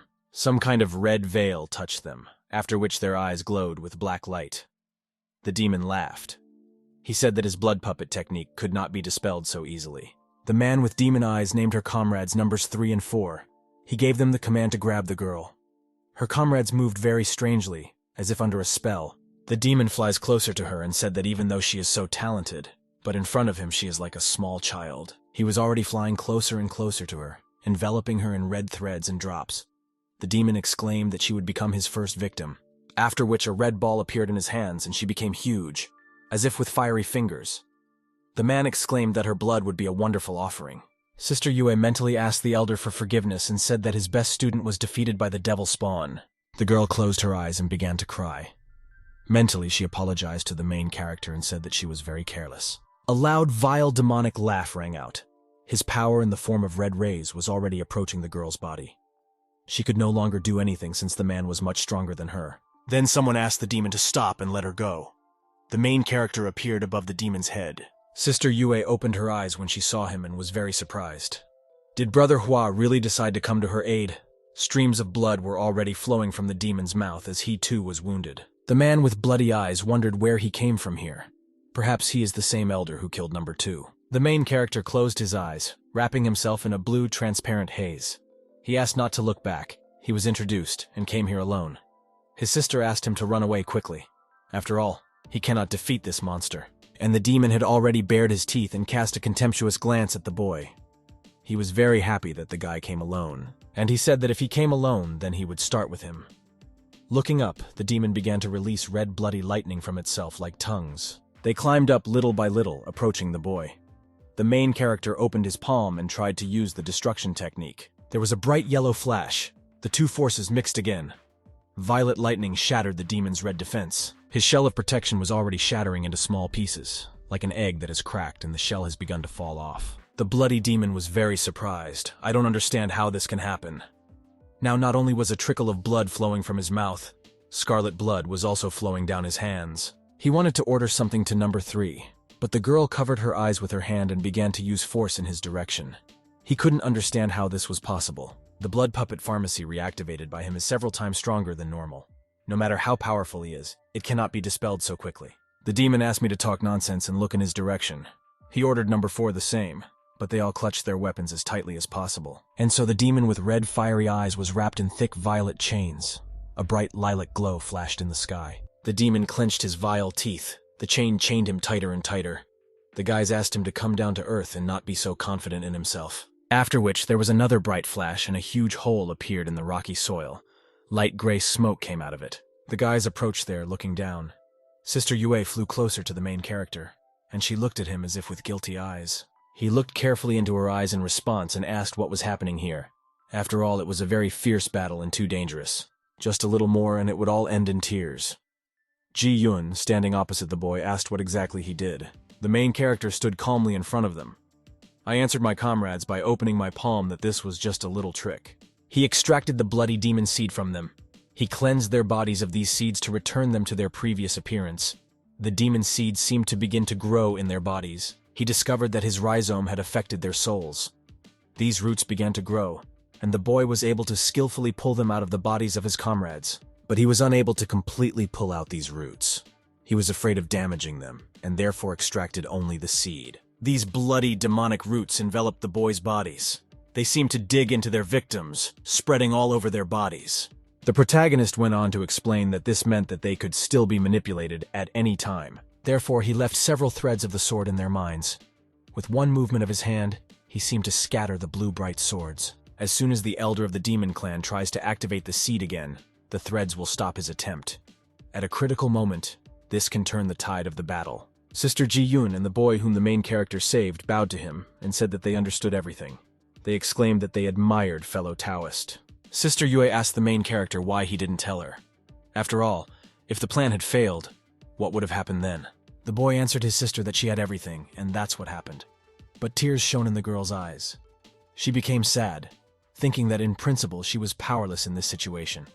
And he saved her again. The main character asked the girl not to think that without him nothing would have worked out for her. He tried to express himself so that the girl would not be offended in any way. Coming closer to the girl, he explained that she was the person who could defeat the elder of the demon clan. Sister Yue was very surprised by this. The girl said that compared to her, he was just a non-entity. Hua, you thought that if he told her everything, I wonder if her acting skills would be enough to fool this elder. Then Ching Yun came up and asked if they could have dealt with him so easily. The girl sighed after thinking about it. Sister Yue immediately cheered up and said that in principle it looked like that. They all assured her that she was really strong. The girl thought that despite the low level of the main character, his wisdom, strategic thinking, and insight were superbly developed. The boy, in turn, thought that if he could cope with this work faster, he could go on vacation ahead of schedule. While they were talking, something happened downstairs. They immediately cast their gaze on the bloody man who had already been reborn. Is the bloody pharmacy activated again? They were very surprised that the guy with the bloody eyes was still alive. The main character knew that early leave sounded too good to be true. And so the demon with red bloody eyes began to slowly rise from his knees. His wounds were healing before his eyes. The main character realized that these were his bloody creations. Thanks to them, he slowly began to recover and come back together as if in small pieces. And now the demon guy has already begun to rise into the air. Around him stretched a bloody red shell in the form of lightning, which seemed to help heal his body to the end. The main character, looking at all this, asked what he was doing. Not only had he already recovered, he seemed to have stood up to point some kind of weapon in their direction. Sister Yue asked Brother Hua not to even think about walking into danger. After all, she didn't know how strong he really was. And jumping in the air, he began to use a secret technique. The monster has already fully recovered and rose to its feet. He opened his vile mouth with bright, sharp fangs. The demon guy got into a fighting stance, and the girl, already jumping in the air, used the power of the breaking sword. Bright blue flashes flew towards the enemy. He laughed terribly, exclaiming that it was too late. The demon was completely restored and strong, although streams of scarlet blood were still flowing from his mouth. The demon put his weapon in front of the smashing sword, standing up to his full height. His weapon repelled the force of the breaking sword. Meanwhile, the demon boy had already fully recovered. He exclaimed that his formation was finally complete. Sister Yue clenched her teeth, grabbed her sword as tightly as possible, and exclaimed that this couldn't be because this was her last chance. The main character thought that it was better for them all to retreat, since their strength was already running out. The guys prepared for the attack by grabbing their swords, and so, united, they rushed towards danger. For some reason, the main character froze, doing nothing. He had his own system and his own plans. He asked the guys to go first, and he would catch up with them later, remaining standing still. While the guys were flying up, Sister Yue turned to the main character and asked Brother Hua what he was waiting for. She asked him to quickly go with them. But then the demon with red eyes asked if the boy wanted to escape. He began to reach towards them with a huge, bloody red hand. He stretched out to his full height, hanging in the air. And closing his eyes, he began to meditate. During meditation, he again turned into a bloody puppet, and he told the pitiful insects that he would show them the power of real poison. He had already created a bloody puppet of enormous size. Bright red rays emanated from it. He caught Ching Yun with his vile hand. The girl thought that he caught her because her strength had long since dried up. Her boyfriend said that this demon is simply invincible. They were both captured by a terrible monster. He was definitely on the 5th level of the Purple Palace. So what happened now? Now, as Sister Yue noted, he is already in 8th grade. Ching Yun said would he really just deal with them with his bloody formation? The guy answered her that maybe he absorbed his puppets. It looks like it.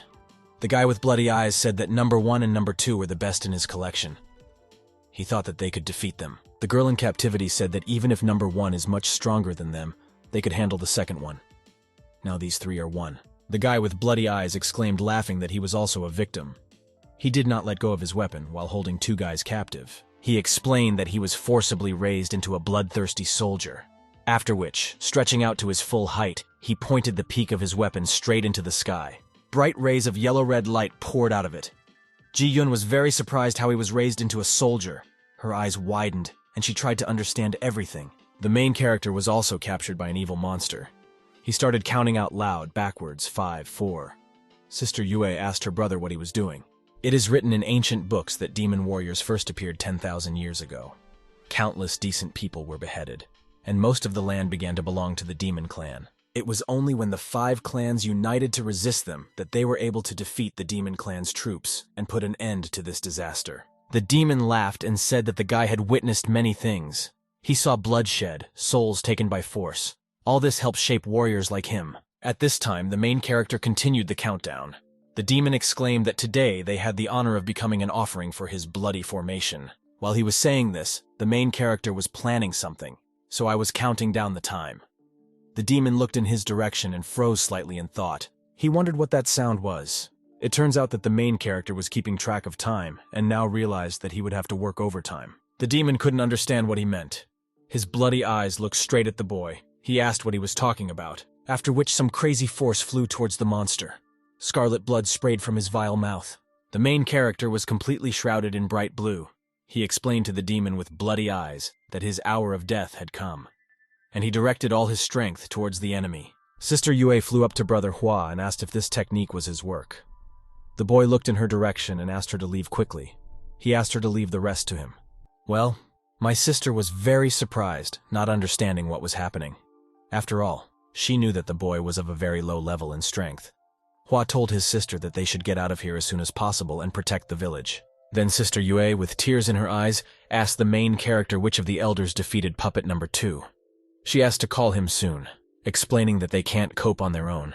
Ching Yun said that thanks to this information, his strength has increased to at least the 8th level of the Purple Palace. So even with their joint efforts, they will not be able to defeat him. The guy also told Brother Hua that there was no need to be brave in this case, to which the boy replied that they should not worry, because everything will end soon. The demon in turn sat on one knee with a weapon in his hands, and thought that all this had just happened.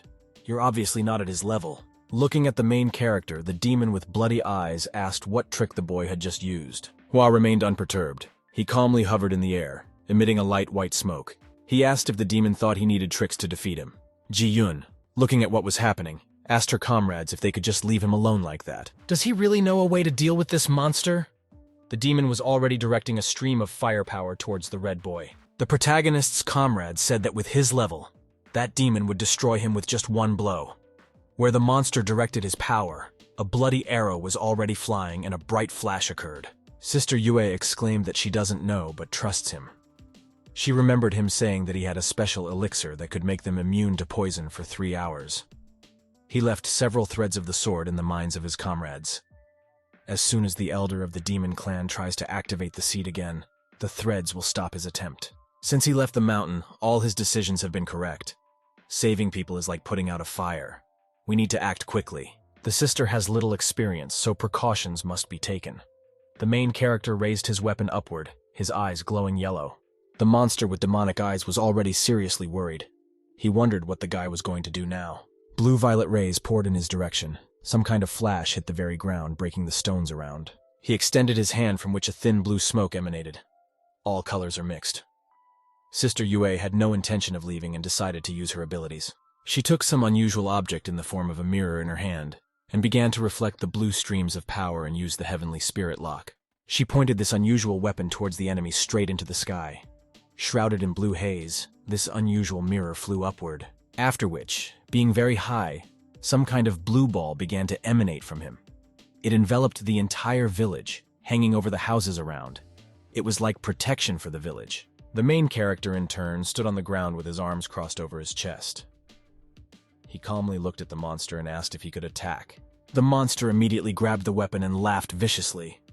He asked if the boy really thought that he couldn't cope with him. Hua wanted to say that if he still had an ace up his sleeve, he should use it as soon as possible, because the monster will not have another chance. Then the man with glowing red eyes raised his weapon upward.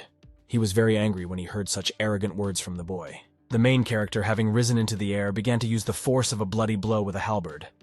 Several forces merged in the sky, the bloody power of the monster and the bright flashes of the guy. A huge explosion occurred. A bright red glow of fire burned all around.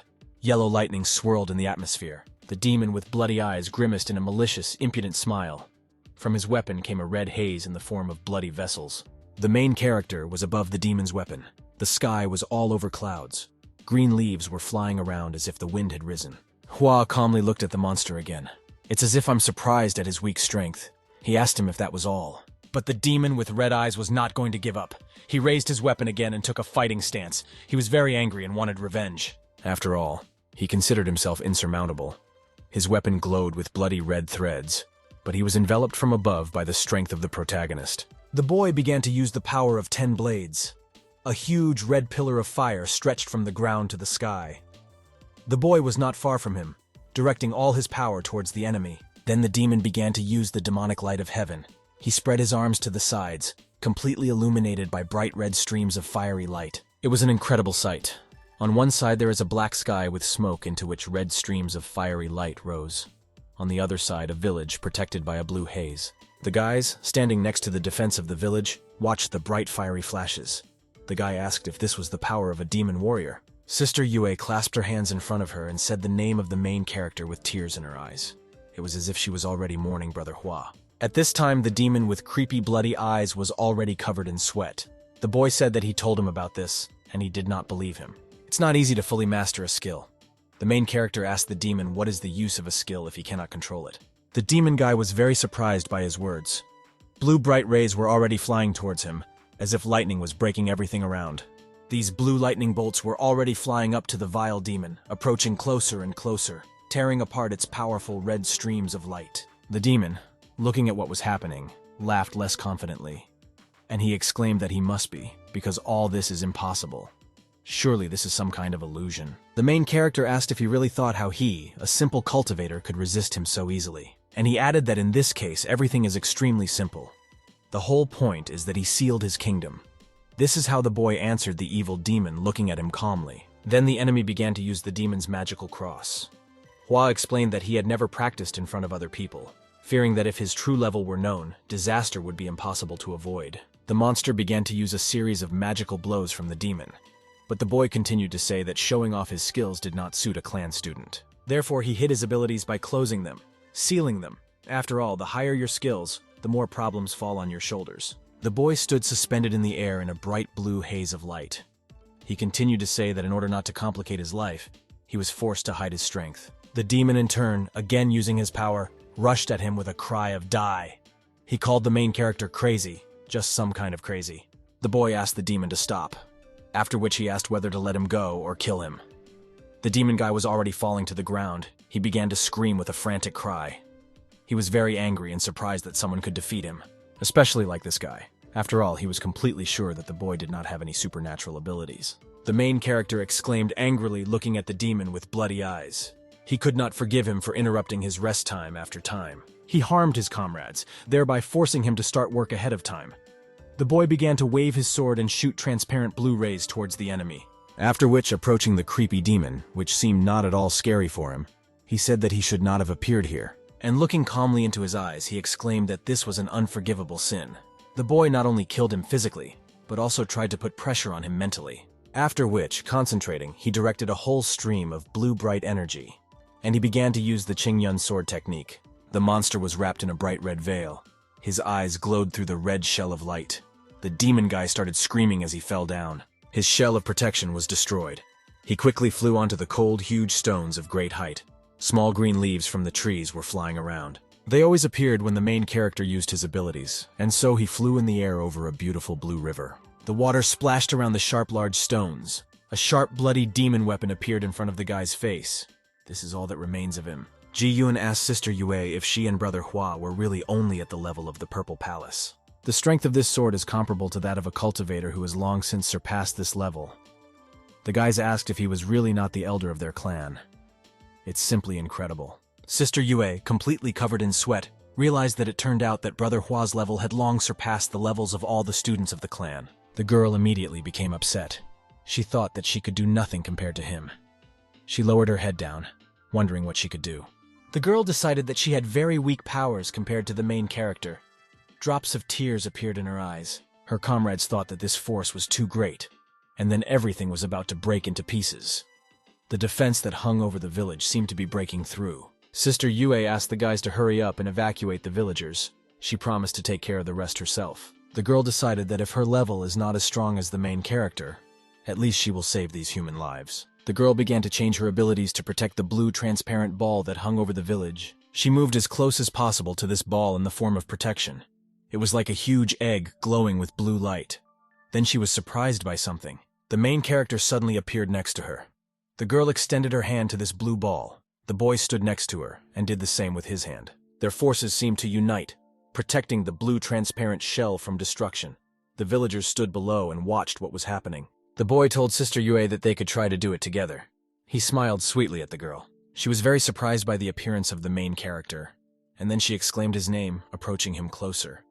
They hovered near this blue ball, after which they flew up to the villagers. People sat on their knees and bowed before them.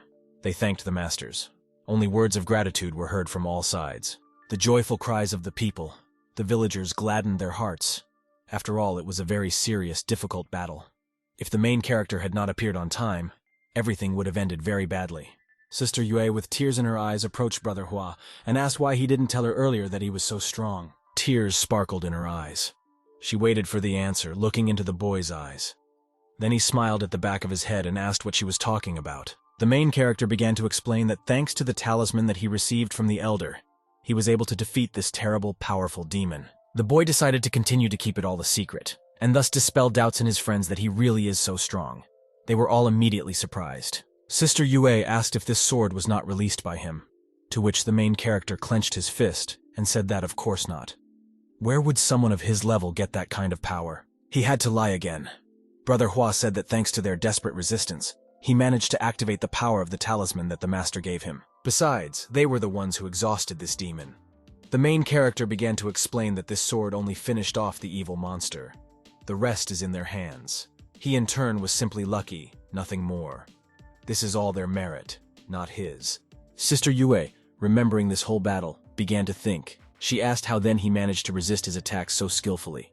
The girl had some doubts about this. Then the main character thoughtfully replied that in fact his main specialization is avoiding attacks. Therefore, evading was not so problematic for him. Turning to his sister, he looked at her intently and extended his hand forward. The boy asked if she knew that their master was the best in the clan, and approaching her, he looked into her eyes. The girl asked what about that blocking array. Stabilizing such a formation is not something a disciple of his level can do. Then the boy began to take out some object from his bosom.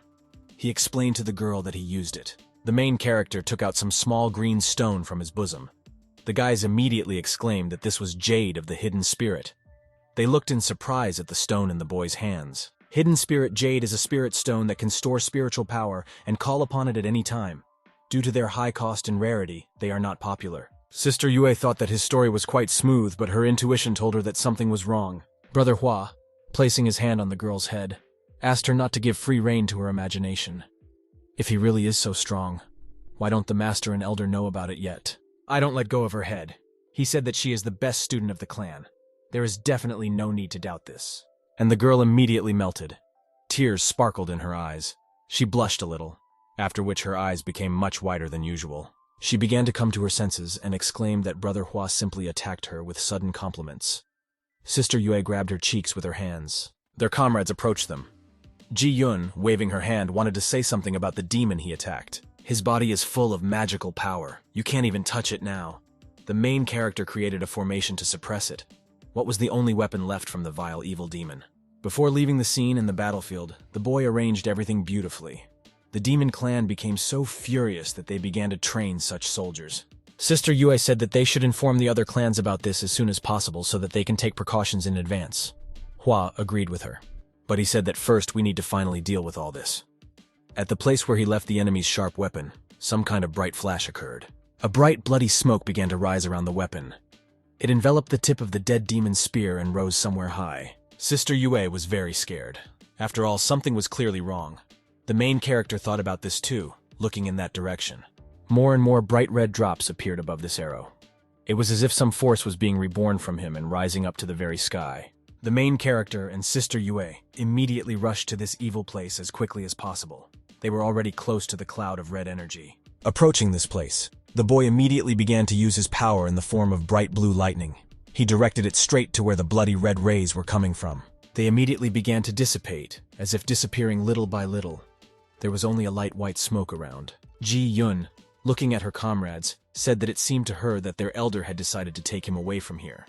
The guy asked not to chat, as this was not the time for that.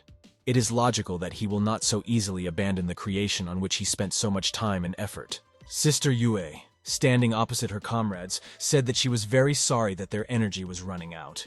It turns out that there is no way for them to stop him. The main character stood not far from them, deep in thought. He clenched his fist as tightly as possible, thinking that he couldn't let her know how strong he really was, after which he crossed his arms over his chest and thought about the weapon that remained stuck in the ground. This pharmacy must be strong enough to stop him. The demons, in turn, sitting somewhere deep underground, were reborn again. He was enveloped in a bright red haze of bloody lightning. He raised his hands up and began to laugh again, inhaling the air. He was glad that he was still alive. I was able to be reborn again.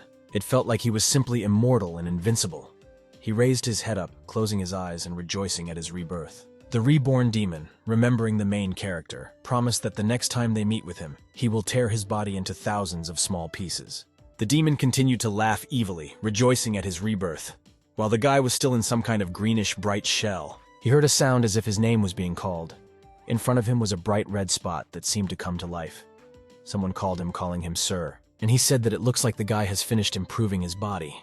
The demon with bloody eyes closed them and said that there was no way he could do this without his help. This bloody monster told the demon that Mo Xuan was dead. The guy was very surprised. The monster said that before his death, he successfully completed the formation and created a demon embryo. However, when he tried to take it away, another force prevented him from doing so. There is no stronger master in this world who dared to stop him. Now the area is densely packed in Ching Yun Prefecture, on the Yuan Shin mountain range. The main blood-colored monster told the demon to hurry up and return him quickly. And he continued to explain, showing him some precious objects, that these 3 treasures would help him in this matter. Last time he lost his blood sphere. If he fails again, then he will have to pay what he deserves. The demon with bloody eyes exclaimed that he was listening to his master. He will carry out his order and return the fruit safe and sound. Meanwhile, the guys hovered in the air. Ching Yun and his friend flew up to Brother Hua and Sister Yue and began to say goodbye to them, saying that they would see each other again. Sister Yue, looking at them, such young beautiful people floating in the air, wished them to take care of themselves on the way. No one could have expected such a move from the demon clan. While the comrades were on the way, they were talking about this. I was discussing the situation that happened to them with Sister Yue as the main character. The guy told his friend Ching Yun that considering that such things are far beyond their abilities, he is more concerned about the situation with Brother Hua.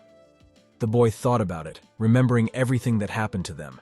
It was as if he was putting everything together piece by piece, trying to piece together one huge but understandable puzzle, one picture in general. The girl asked what he thought was wrong with the main character. The guy asked if she didn't understand that it was he who controlled everything that was happening, starting from the moment he gave them pills that made them invulnerable to poisons. The boy remembered every little detail of how it all started and compared it with the main character. What happened to the bloody formations during the battle?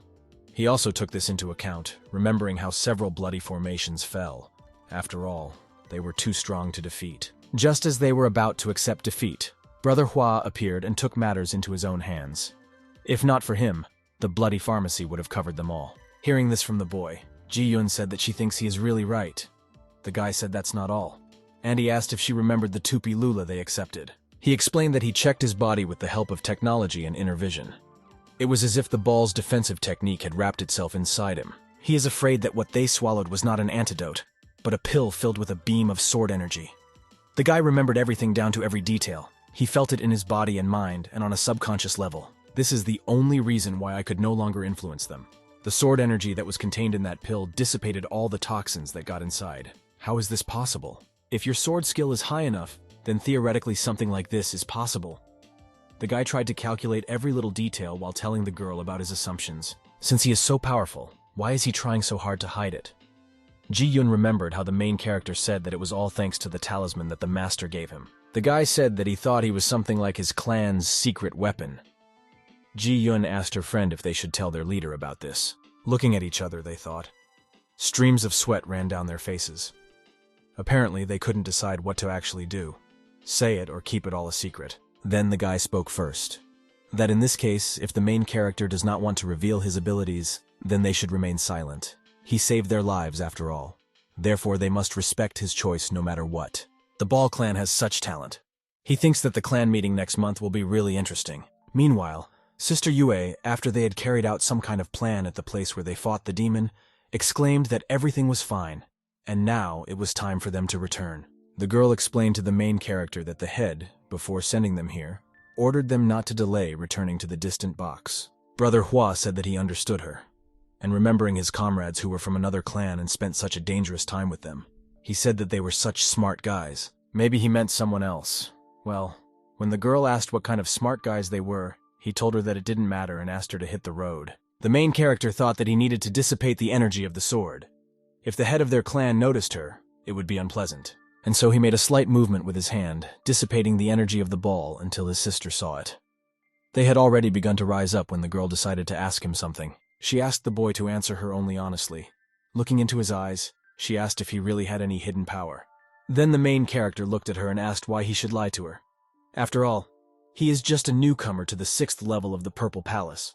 A god like her is still very far away from him. The girl looked down again as he continued to pour out compliments in her direction, and she apparently still didn't believe him. Sister Yue took out her sword and pointed its tip towards the main character. Her eyes shone with anger. The boy asked what she was going to do, looking at her intently. The bright flash of her ball approached the boy's chest, but she came across some book that was behind the main character's clothes. His clothes were torn into pieces, but the book remained intact. The boy looked at the girl carefully. Drops of sweat ran down his face and the book began to fall to the ground. The girl caught this book in flight with one hand.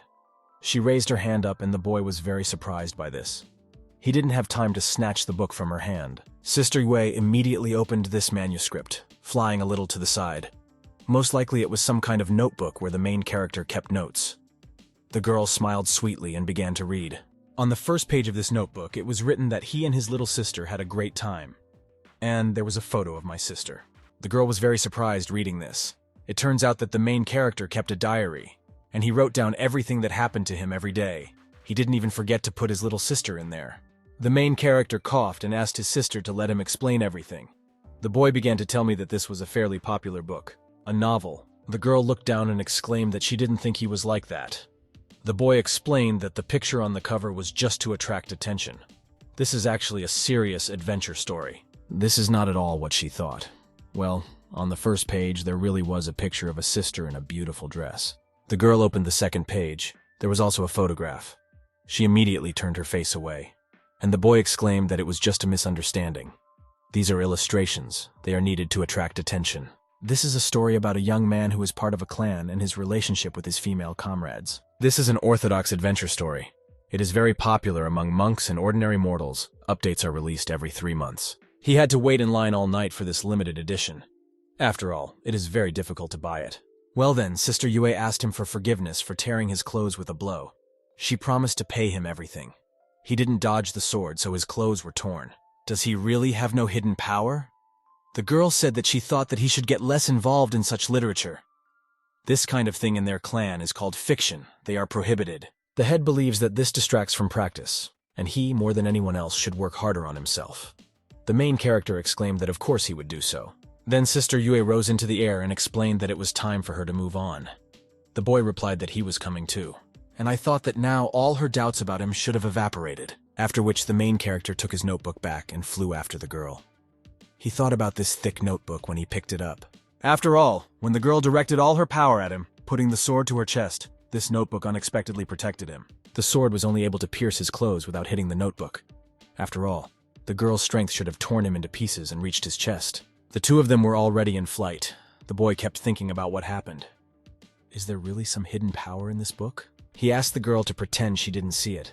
Sister Yue said that despite her level, she cannot just turn a blind eye to this. The main character thought to himself that she had let him down again, and he immediately admitted that there was something he still didn't tell her. The girl flew closer to him and asked him to answer whether his skills greatly exceeded hers, to which the boy replied that it was just a little. Sister Yue promised to keep his secret in this case, and she asked if he could promise her something else. The main character listened carefully to the girl.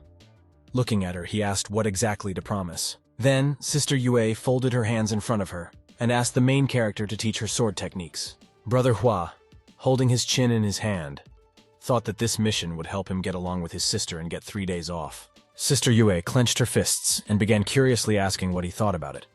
The boy thought that he had screwed up quite well. He bowed his head and began to think about what to do. In principle, it is possible to teach, but some doubts crept into his head. The girl was waiting for his answer with great hope that he would help her learn a lot.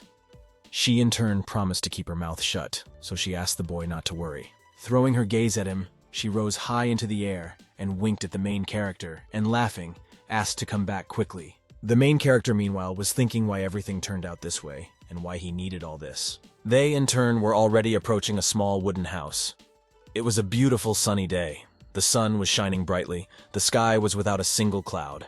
Sister Yue, when they approached the head, loudly greeted the man, the elders, and the masters. One of the elders exclaimed that she had done an excellent job.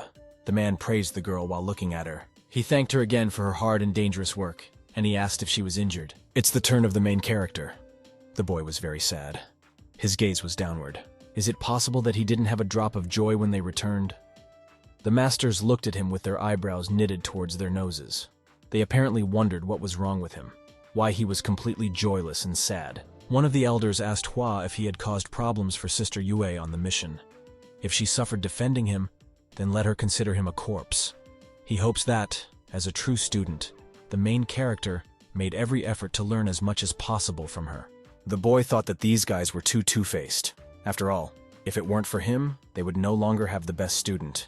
Then it was not their leader who came out walking down the steps. He asked them to stop all this. He was very angry and began to shout that if he had not activated the talisman in time, they would not have defeated the elder of the demon clan. The main character thought that it was not in vain that he gave so much tea to his elder. He calmly looked at the elder with his hands folded on his chest. One of the movie men said with an evil look at the boy that it was he who was given the talisman, and he activated it. The second elder, looking at the main character, agreed with the man. It turns out that his master who gave him the talisman is a real hero. The elder began to explain that it was only natural that he gave the talisman to his student in order to protect him. Another elder exclaimed that he didn't even think that his skills were so amazing. The person standing next to him laughed and said that it was true that with the help of just one talisman, they destroyed the elder of the demon clan. The guy thought about the fact that he clearly remembers that the talisman he gave him hardly exceeded the first level of the Purple Palace. According to rumors, Moan, the elder of the demon clan, is at the 5th level. Thinking about this, he looked at the main character again, moving his eyebrows to his nose. The man wondered if he had given him the wrong talisman. The chief elder interrupted all their thoughts. He explained to the ladies and gentlemen that they were gathered here for only one reason. He fears that their world is about to face a crisis, and they ask him to tell everyone what happened after he met the elder of the demon clan. This information is vital both for the clan and for the entire alliance. Meanwhile, the main character slowly descended the steps and stretched, looking around at the leaves flying from the trees. He thought that it was finally all over. The guy closed his eyes, breathing in the fresh air. He thought that from tomorrow he would be free. You need to plan your weekend well. He stood with his eyes closed, breathing in the fresh air and thinking about his weekend, when his thoughts were interrupted by Sister Yue. She approached him and exclaimed that he must teach her a new technique, as they had agreed before. But the boy replied that he had plans for the coming days and asked to start training later. She can't wait any longer. After all, she can learn from such a powerful person like him. The main character closed his eyes and thought with his fist what to answer. He explained to his sister that they were both very tired. He needed to rest before he started training her. Sister Yue, with tears in her eyes, told her brother that he slept all night and she fought. She doesn't complain, so why does he complain? The main character immediately asked why she was saying this. After all, he made a huge contribution to their victory. Well, the girl in turn did not let up. She said that if he didn't help her, she would tell them everything about their relationship with him. The boy exclaimed that they were at the main entrance, and he asked me not to talk nonsense about what other relationships there could be. Sister Yue said that she didn't care, because he himself was shirking, and she called him a fraud. Then the main character looked thoughtfully at the girl and told her to come to him this evening so that he could teach her first lesson. But looking at her and putting his finger on her head, he asked her to leave him behind without fail. She, in turn, promised to do this. Brother Hua told her not to forget that she must keep this secret. If anyone sees her coming towards him, he will be chopped into mince or hanged on the gallows by these crazy brothers. The sister promised that she would not tell anyone about their secret, after which she joyfully exclaimed that there were no problems and they would see each other soon. The main character, after they had a little rest, some time passed. He sat outside in the fresh air with his notebook in his hands. Sister Yue approaches the main character. Taking a break from my reading, he saw the girl and that she had come after all. Approaching him, the girl asked what was wrong with him, whether everything was normal, why he was so serious. And I wondered if it was because of her. She caused him a lot of trouble. To which the boy, closing his eyes, first thought, and then replied that he had just learned something very important. She became very worried, and she looked at the main character with a very worried look. The girl asked what he found out. Holding the notebook in front of him, the boy looked into her eyes and said with a grimace that Sister Shu's new issue would be released the day after tomorrow. It's all because of this terrible demon clan. Because of them, they will have to travel all the way to Yuan Shin. Alas, he is afraid that he will have to stand all night for the new issue. He was very excited. I let the girl know that tomorrow he should leave for Yuan Shin, so there will only be one lesson. After listening to him, my sister replied that it was good. She understood everything perfectly. Then the boy asked her to look in this case. Stretching his hand forward, he asked the girl to attack him with all her might. Sister Yue thought about it, and she exclaimed that if she tried so hard, she was afraid that his house would collapse. To which the main character calmly responded by extending his hand forward and preparing to attack the girl so that she would not worry. She doesn't have the strength for this. And now, she was already preparing for the attack to begin the first lesson. She just couldn't wait to learn something new as soon as possible. Pulling out her weapon, she gave him a serious, stern look. She squeezed the sword as tightly as possible. A bright blue smoke emanated from it, and she began to use the technique of heavenly heights. Everything around lit up with bright blue lightning. She raised her sharp sword high above her head, and she prepared to attack the main character. Bright blue waves rose from the earth straight to the heavens. The boy in turn stood ready. He extended his hand forward with his palm open. The bright energy of the main character flew towards the girl. Bright yellow sparks flew from above towards the girl. He used his abilities, anticipating the enemy's attack. They walked along them towards each other. Sister Yue was flying from above, and the main character from below attacked her and waited for the girl to approach. She glanced at the main character and got a little scared. The bright blue rays of the boy's abilities rose straight to the sky. He was completely shrouded in a blue transparent haze. His gaze was calm and relaxed. He looked at the girl, trying to understand what abilities she would use. A blue haze enveloped everything around, reaching Sister Yue. She froze, looking at the main character with her mouth open. Having experienced Brother Hua's incredible skills, the girl exclaimed that she had lost. He stood opposite her, very calm. The main character told Sister Yue that this world is very far from ideal, as is her technique. Green leaves flew around them. Lying on your hair, on the ground. The boy said that he had just found a flaw in her and destroyed it with the help of his spiritual power. The main character advised her to continue working on her shortcomings for now. After all, there are a lot of things that need to be corrected and understood. If she does everything as he says, listens to him very carefully, then there will simply be no limit to her skill. When she copes with this, the barriers will cease to exist for her. The main character raised his hand up, explaining all this to her. Sister Yue thought that she had joined the clan more than 20 years ago. She was sitting on the ground, her sword lay next to her.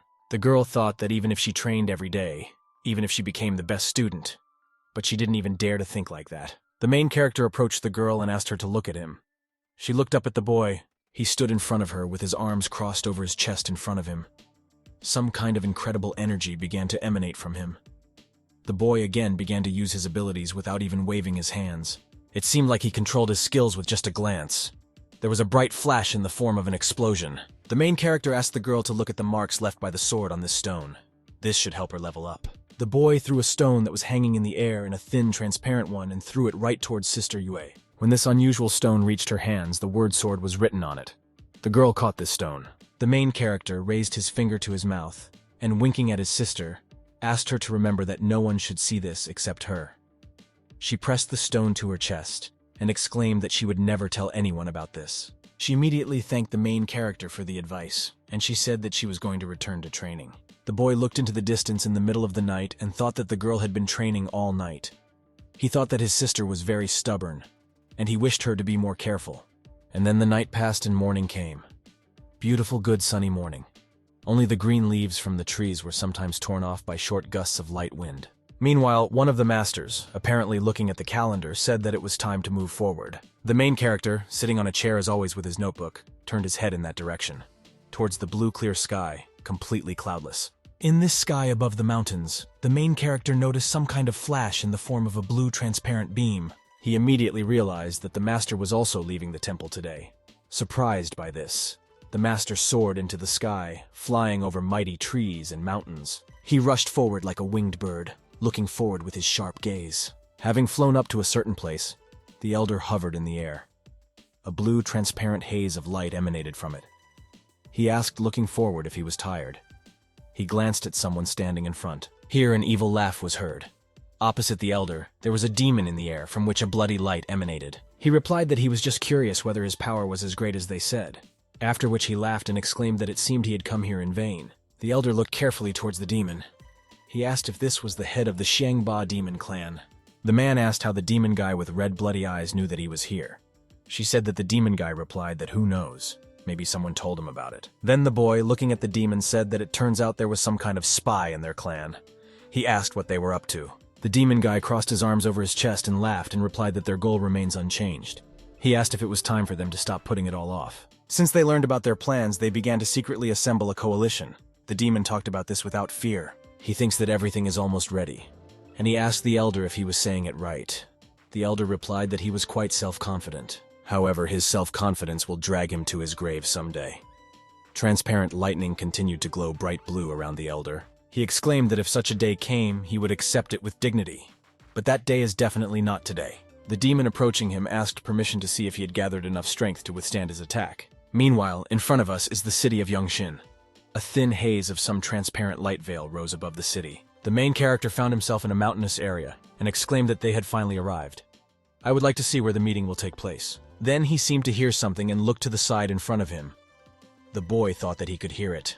The main character, listening, realized that a beam of sword energy hidden in the master's Jade pendant had triggered. The master is at the first level of ascension to truth, and no one can compare with his sword technique. How could he be in danger? The main character thought that his opponent was very strong. It was as if he saw through everything. I felt it in my gut. Meanwhile, blood was dripping from this vile demon guy. Everything was covered in bright scarlet drops. These blood pools fell directly onto the rocky surface. The demon asked if these were all his weapons. He directed a stream of power at the elder, slowly striking him. The elder thought that the sword's energy actually helped hold back his attack. But this is absolutely not bad. After which he thought about the pendant that Ching Yun gave him. A trickle of scarlet blood flowed from the abortion.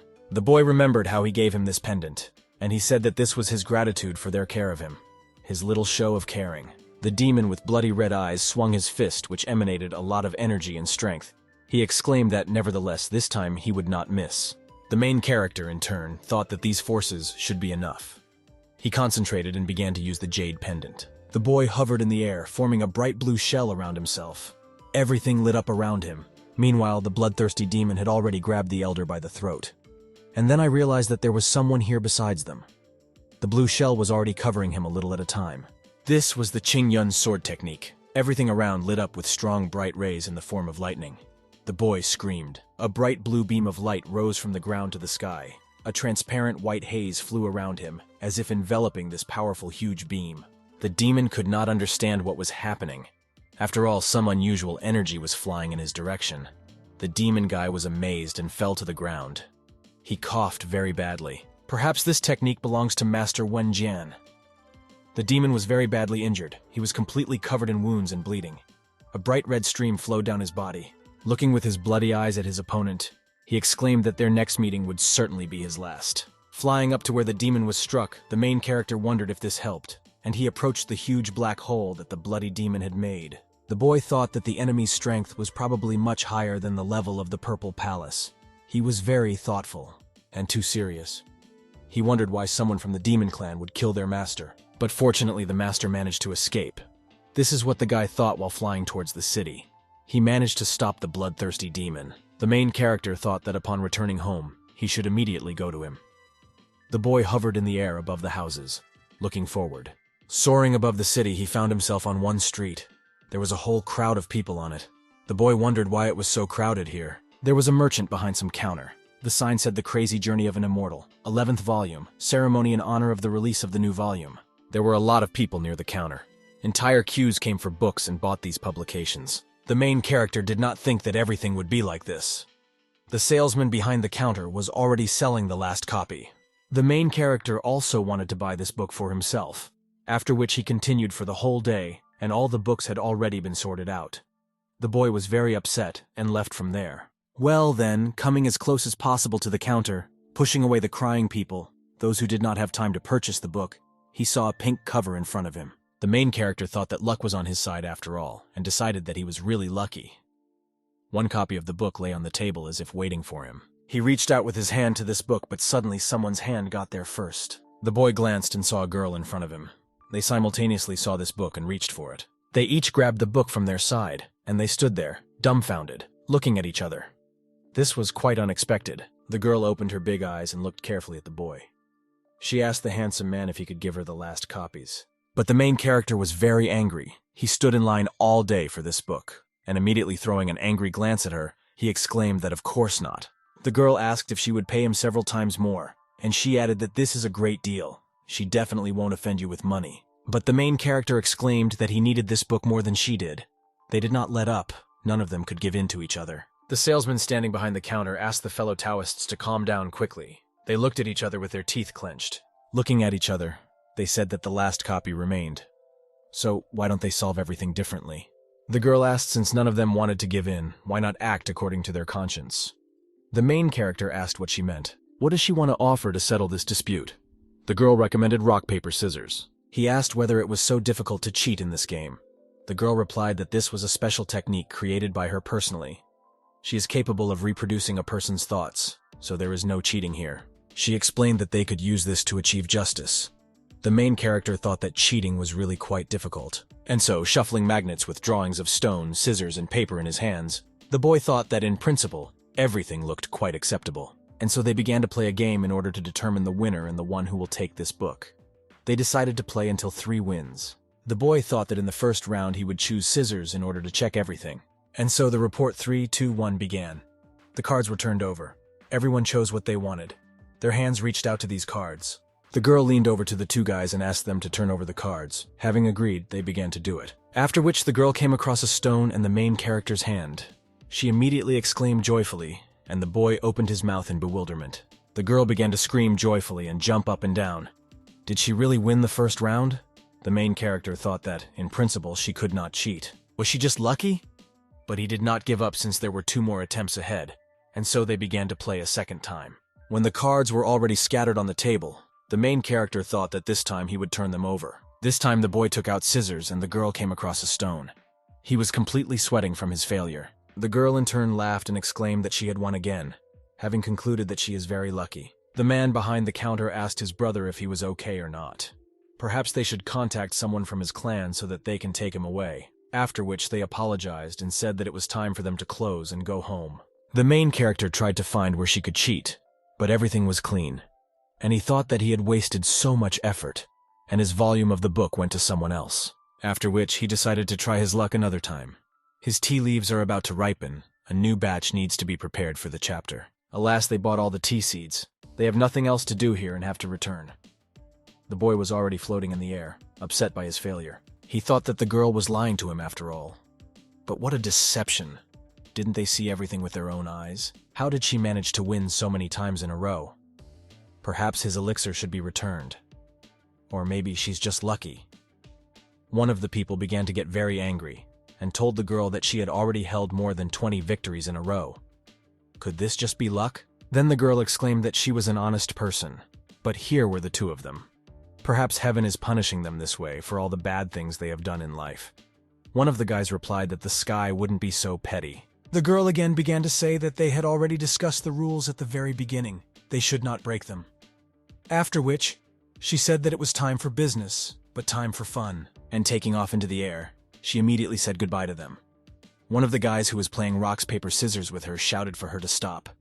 She can't just run away like that. While flying away, she felt that the enemy was at the level of the Purple Palace. She looked in that direction, a little scared. After which, seeing the main character, she began to call him. There were bright yellow flashes around them. The girl began to wave her hands. She began to call her brother so that he could help her as soon as possible. The two guys who were chasing her looked in the direction of the main character and thought who else he was. The girl told Brother Hua that these two wanted to beat her. To which the guys asked not to say nonsense. Did they even touch her with their fingers? Then the guys began to warn the main character that if he wants to help her, he will be in trouble. The main character explained to the guys that they had just met her and didn't even really know each other. Therefore, he would not interfere and asked them to continue. The girl exclaimed that he was completely heartless. How could he forget their first meeting? Brother Hua thought that they were playing a game and he lost it. It turns out she not only fooled them. The guys said that apparently they would have to teach her a lesson, and they asked her to return everything that she had received dishonestly. The girl continued to call the main character for help. He thought that if he did not interfere in the affairs of this couple, he could return his romance. While he stood lost in thought, the girl exclaimed that if he didn't help her, she would tear this book into pieces right now. Then the boy hovered in the air and began to see whether she would do it or not. She began to scream that she would tear her apart right now. The guys she fooled asked her for something and she burst out. After something like this, don't even think about blaming him for anything. Then there was a powerful explosion. Everything around was shrouded in bright yellow flame, like a golden conflagration. A huge stream of blue bright energy in the form of a beam connected with a bright yellow like golden flame. The main character finally began to slowly use his energy. He was enveloped in a blue haze of transparent light. One of the guys exclaimed that this was happening, because it was as if someone had blocked his powers. And he asked if the boy said that he was not going to help her. But the main character, looking in their direction, asked for forgiveness. I explained to them that plans had changed. He waved his hand in their direction. Well, before continuing to help the girl, he looked at her and asked her to give him the book. She in turn stuck her tongue out at him and thanked the naive brother. He couldn't understand what she meant. She began to change, as if she had turned into a transparent, watery liquid. She began to dissolve as if she were not real. The main character pulled his hand in her direction, but she completely dissolved, disappearing into a blue transparent haze. She simply disappeared. After which, there was an evil laugh. The main character remained suspended in the air, not understanding what happened. A blue flash flashed in front of him again in the form of a bright, powerful explosion. A thin beam from the ground rose to the sky. This beam jumped upward like a rainbow and headed in a half-arc in some direction, flying far, far away. People around wondered what clan this guy was from. They felt that some kind of eerie energy emanated from him. But then they remembered that their treasure was still with that lady. But she had already flown off somewhere, flying like a bird in the sky. After the girl disappeared as if in a blue haze, she was already far from them, and laughingly exclaimed that it was not in vain that she trained for days on end. Then suddenly the main character appeared out of nowhere. He knows how to appear like that, scaring everyone else. He suddenly crept up to her and asked how she dared to lie to him. He bared his teeth in a malicious smile, very much frightening the girl. She was very scared. She exclaimed in surprise when she saw the main character in front of her. He hovered over her, continuing to smile. After which she tried to attack the boy but noticed that her strength had disappeared. She wondered if he had taken her powers. The main character laughed, took the girl in his arms and said that she deserves punishment. Then he asked what clan she was from. The girl asked to be released. The boy, smiling sarcastically, told her to go with him. Did she really think that she could get away with her lies so easily? According to the law of the farmer Xianzun, her spiritual power should be sealed, and she would be reduced to a simple person who would have to clean pigsties for a whole week. The girl became very angry. She thought about how he even dares to say such a thing, so that she cleans the pigsties. The main character said in response that he simply couldn't let her go, and he asked her to give her the book quickly. Well, the girl replied that at this rate he would spend his whole life completely alone. She began to take out a book, and with tears in her eyes, handing him the manuscripts, asked him to immediately return her powers back. The main character took out some object from his bosom and handed it to the girl. He asked to take the spirit stone. She was very surprised by such a gesture. Thoughtful, he said that he was actually curious about how she managed to cheat so cleverly. He crossed his arms over his chest, awaiting an answer. The girl crossed her arms over her chest and exclaimed in response that she did not cheat. Why does he blame her for this? She didn't know how to get away with it. And looking at him with angry eyes full of bewilderment, she began to insist on her own. Meanwhile, those two guys whom she deceived did not stop thinking about how to capture her and force her to pay her due. The girl, thinking, said that she just took advantage of a small illusion. And this is not a scam at all. When the main character realized that she was slowly beginning to crack, he began to ask what kind of illusion this was. He remembered how she turned over the cards. That's what I wanted to explain to him. It was sleight of hand and no fraud. One of the guys she deceived exclaimed that it was no wonder they lost. Using this illusion, you can adjust round after round for your own benefit. Such an illusion does not reveal even half of the real forces. Quite a clever idea. Brother Hua said that when they competed, he took the initiative to turn her cards over. He asked how she managed to win. She can't change his cards during the game. Is he telling the truth? The girl began to explain that this was a simple cognitive modification. While he thinks that he lost, the picture before his eyes will change as it needs. The main character immediately thought about it. What kind of cognitive modification? Those two guys also listened to her, racking their brains. Cognitive modification is an advanced illusion technique. It includes the laws of cause and effect, which is what makes the method work. The main character asked who she even was. The girl laughed and said that she was Yue Qingwu, from the Palace of Heavenly Illusions. Then one of the guys asked the other what power they had. The boy replied that this was a famous ancient clan that was voluntarily isolated from others. They do not join an alliance, but their strength should not be underestimated. Then one of the guys said that he was Mo Yun, a disciple of the Moan clan. Then he introduced his younger brother Bai Zhen, and he asked for forgiveness from Sister Yue for not recognizing her. Having greeted her and introduced himself, the guy exclaimed that it was the thing that he had taken apart from them. He asks to keep it for himself. The guy asked if he could ask her to go with them on a treasure hunt. Her illusions will be quite useful if they encounter danger. Here, the girl became very interested in what kind of treasure hunt this was. The main character stood behind her with his head down, after which she agreed. A few days ago, a red ray of light appeared in the depths of the Yuan Shin mountain range, filling the air with energy. It is likely that some rare treasure can be found there. Brother Hua cast a sad glance in their direction. The guy began to explain that this ridge is winding and long, but he knows the approximate path. Why don't they go there together? If there is a lot of treasure, they will distribute it equally among themselves. If there is only one treasure, then they can use it in turns. They asked what she would say. The main character thought it was bad. Someone continues to influence her. Red Ray, a few days ago. Is this really what we are thinking about now? The boy grabbed his head and lowered it into his eyes. It's useless to think because it could be a mere coincidence. Without thinking twice, the girl agreed to go in search of treasures with these two guys. They exclaimed that this was wonderful.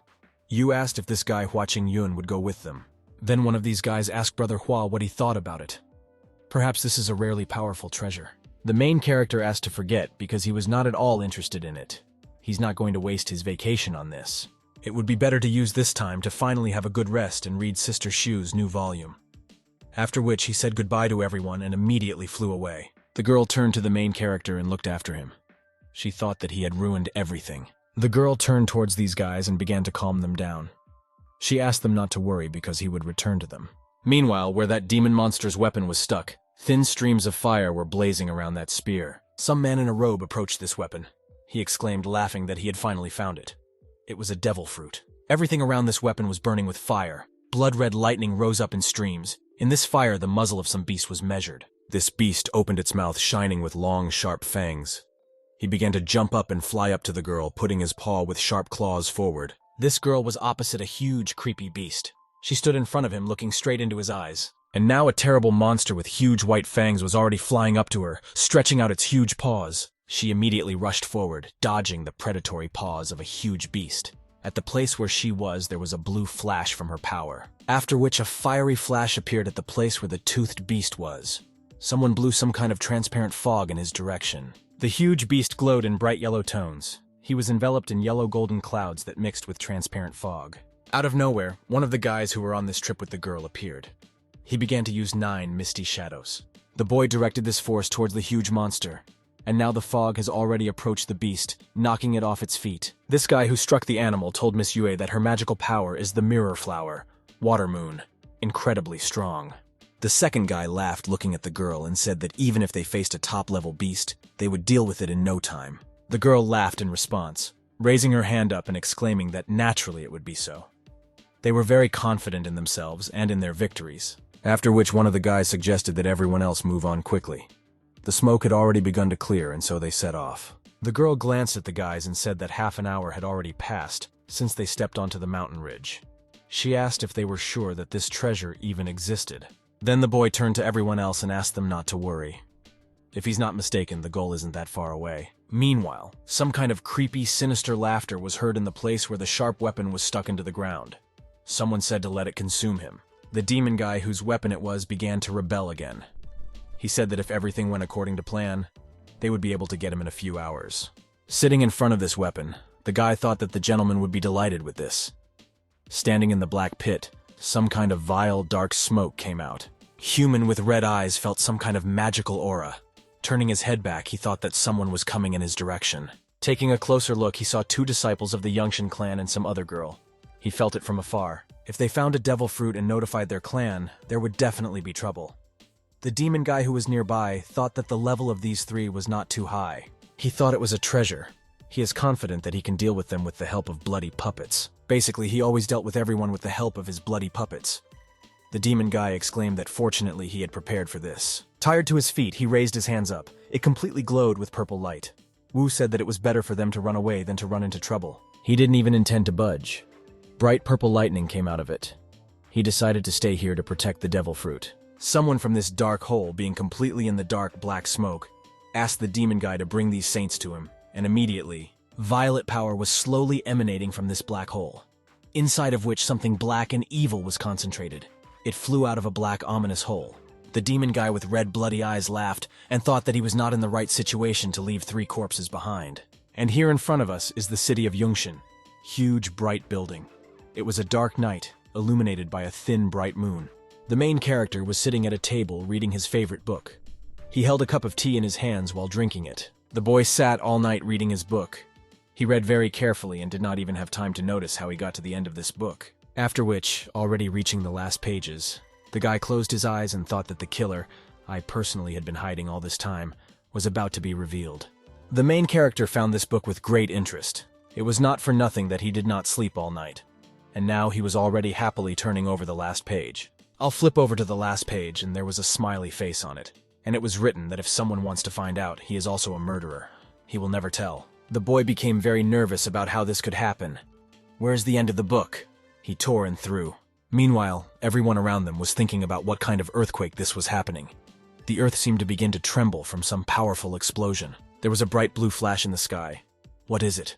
Brother Hua was angry like this. Some kind of lunar energy rushed from the sky down to the earth. The main character was very angry. He exclaimed that he would find her even if he had to destroy the entire mountain range. Meanwhile, 2 guys were moving through the forest with a girl. They thought what was wrong with this forest? What was wrong with it? The deeper they go, the more impatient they become. Besides, for some reason she feels like someone is watching her. The girl thought about this while walking behind her companions. Then one of the guys exclaimed that something was wrong. He felt something moving right towards them. Some transparent smoke flew nearby. And then one of the guys was struck by some bright yellow flash. Streams of blood sprayed out from the abortion, splashing around. The second guy, realizing that someone had hit his brother, immediately rushed to him. He was already lying on the ground, shrouded in a transparent light haze. And the girl looked to the side and asked second brother Mo to take care. After all, someone was already rushing towards him, trying to kill him. And then the second brother also fell to the ground. The girl remained on her feet, asking who was there. She became wet, completely sweating. The girl became wary and began to worry who it could be. She asked him to leave. The girl clenched her fists. Well, some kind of yellow flash also flew in her direction. She tried to concentrate so that no one could hit her. Then her view completely changed. It was as if she had seen something terrible. Thin, transparent smoke had already enveloped her completely. The main character, meanwhile, was standing somewhere nearby. He was very thoughtful. He found it strange that he had just felt an explosion of spiritual power. He was also in this ominous forest, through which there was a thin, gloomy smoke. He wondered where everything had suddenly disappeared. The trees were so green and light, but they turned into dry, dark branches. The main character stepped foot on the cold ground and thought that there were no traces of the battle at all. Everything has disappeared somewhere. He thought that this was all very strange. Who could do it? The boy circled the forest, trying to figure everything out. Green leaves swirled around him as always, although the forest was gloomy and completely dry. He thought that there was something in the air. The main character headed deeper and deeper into the forest.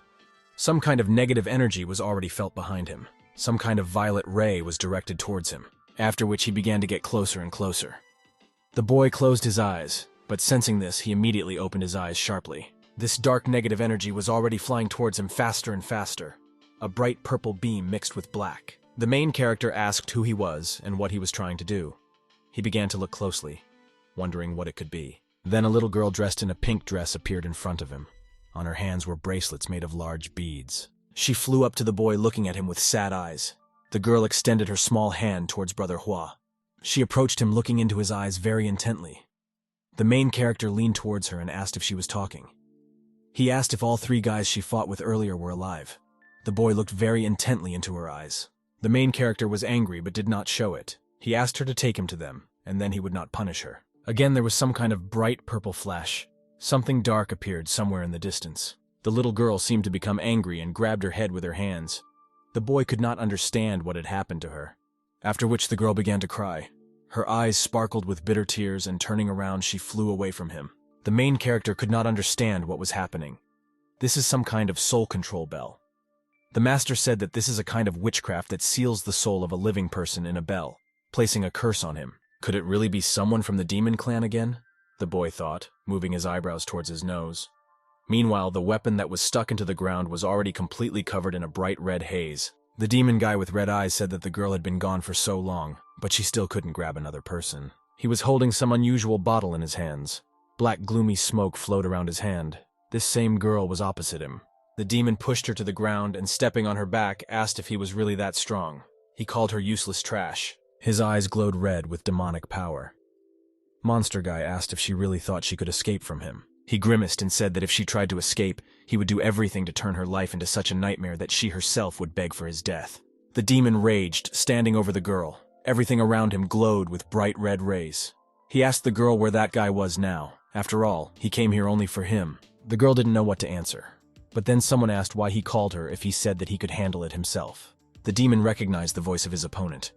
The main character, hovering in the air, said that he was able to restore such damage in just a couple of days. And he added that it certainly wouldn't have been possible without outside help. Is he right in what he says? The demon guy's eyes immediately lit up. He became furious. His face completely changed, as if turning into some kind of animal. He began to approach the main character. He was completely enveloped by a bright red light. The boy sent a bright blue beam towards the enemy. He fought off the evil demon's power, and looking at him with a malicious smile, he asked how he was still holding on. The demon guy curled his teeth into an evil grin. He wasn't that strong yet after he was revived again. He commanded a girl named Yuan Shin to kill the main character for him. Holding the bell in his hand, he ordered the girls to do this immediately. He waved this bell trying to attack the main character, but the boy's strength pushed him far back. The boy turned to the girl. He realized that her name was Yuan Shin. The demon guy was already lying on the cold stones, shrouded in gloomy smoke. The main character, looking at the girl, said that she no longer needed to be his puppet. The girl looked at the boy with tears in her eyes. He, in turn, lowered his eyes down, looking at her with great pity. The boy exclaimed that she was already free. But then the demon guy rose again, rising from the cold ground. He asked Yuan Shin how dare she betray him, and he exclaimed that, as he thought, even without the bell of the soul, she cannot disobey his orders. The girl continued to sit on the ground with tears in her eyes. Otherwise, he promised to kill her. He wanted to use his abilities, using them against the main character and the girl. Yuan Shin flew up like a bird to the main character and began to push him. The boy couldn't understand what she was doing. He began to push her away with his hand, touching her head, and he said that she could return home. He asked her not to worry, because he would figure everything out himself. The boy said that this is coercion and exploitation. He understands all this perfectly. Then the demon guy began to use the bloody hell technique. Everything around lit up with a red fiery flame. The demon guy was seriously angry. Among the red ardent fire, many transparent yellow eyes appeared. It was as if they were looking through this flame. Then a huge hand with claws began to protrude from the flames. Someone asked who dared to challenge his master. Some kind of creepy blue demon appeared through the fiery flames. He had huge sharp fangs like sabers. He ordered the demon to kill this monk immediately, after which he exclaimed that he was just a small fry, and the gentleman should not personally dirty his hands about him. The blue monster clenched his huge fist and pointed it towards the main character. His hand was engulfed in red fiery flames. These red lightning bolts were already flying towards the head of the main character, and then the red flame connected with the boy's power. A whole column of blue bright light connected with the flame. The monster exclaimed that this man is strong enough. He said that he was very sorry that because of the seal he could only show 1/5 of his strength. He promised to return one day, and there would be a glorious battle between them. After which the monster, stretching out to his full height, asked the boy to remember his name.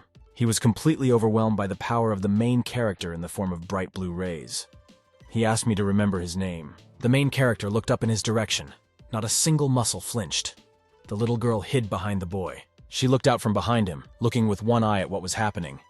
The demon guy opened his vile mouth. The main character rose as high as possible in the air and told the demon guy with red fiery eyes that this time he would not let him go.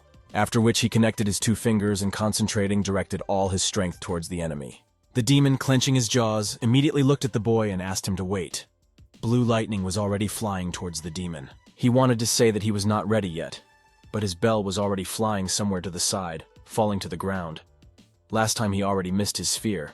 Now everything glowed with a bright blue flame. The main character directed his energy towards the enemy. There was a huge explosion behind him. The boy asked why he should suddenly wait. He closed his eyes and spread his arms out to the sides, focusing on his opponent. Looking at his comrades lying on the ground, he said that they were really lucky. After which the boy directed his power in the form of blue bright rays towards his comrades, who were lying on the ground. The girl began to slowly open her eyes, coming to her senses. They were still enchanted puppets. When the girl opened her eyes and stood up a little, she recognized the main character. She looked at him slightly worried, but the boy began to calm her down.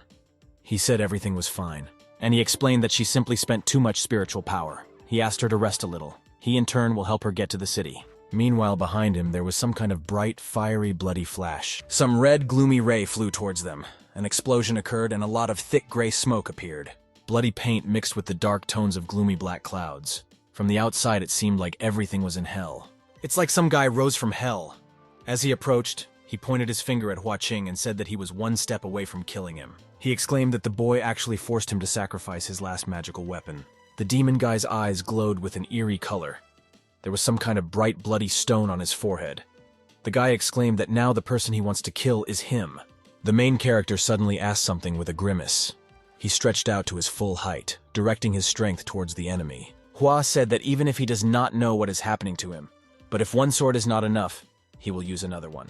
After which the main character concentrated all his energy and directed a stream of power in the form of a bright blue beam towards the enemy. But the demon guy, picking up the weapon that was stuck in the ground, laughed and exclaimed that now he is much stronger than him. He could transform as if into different fiery subjects.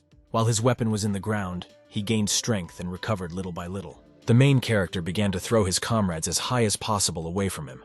It was as if he had covered them with some kind of protective shell. The boy continued to hold his sharp, heavy sword in his hands, from which came a bright blue glow. This blue radiance met with bright red flashes that the demon guy directed at the main character. The boy thought it was impossible. After all, just now he was at the 7th level of the Purple Palace, and now he has risen to the 2nd level of ascension to truth. He thought about something it could be, and then remembered.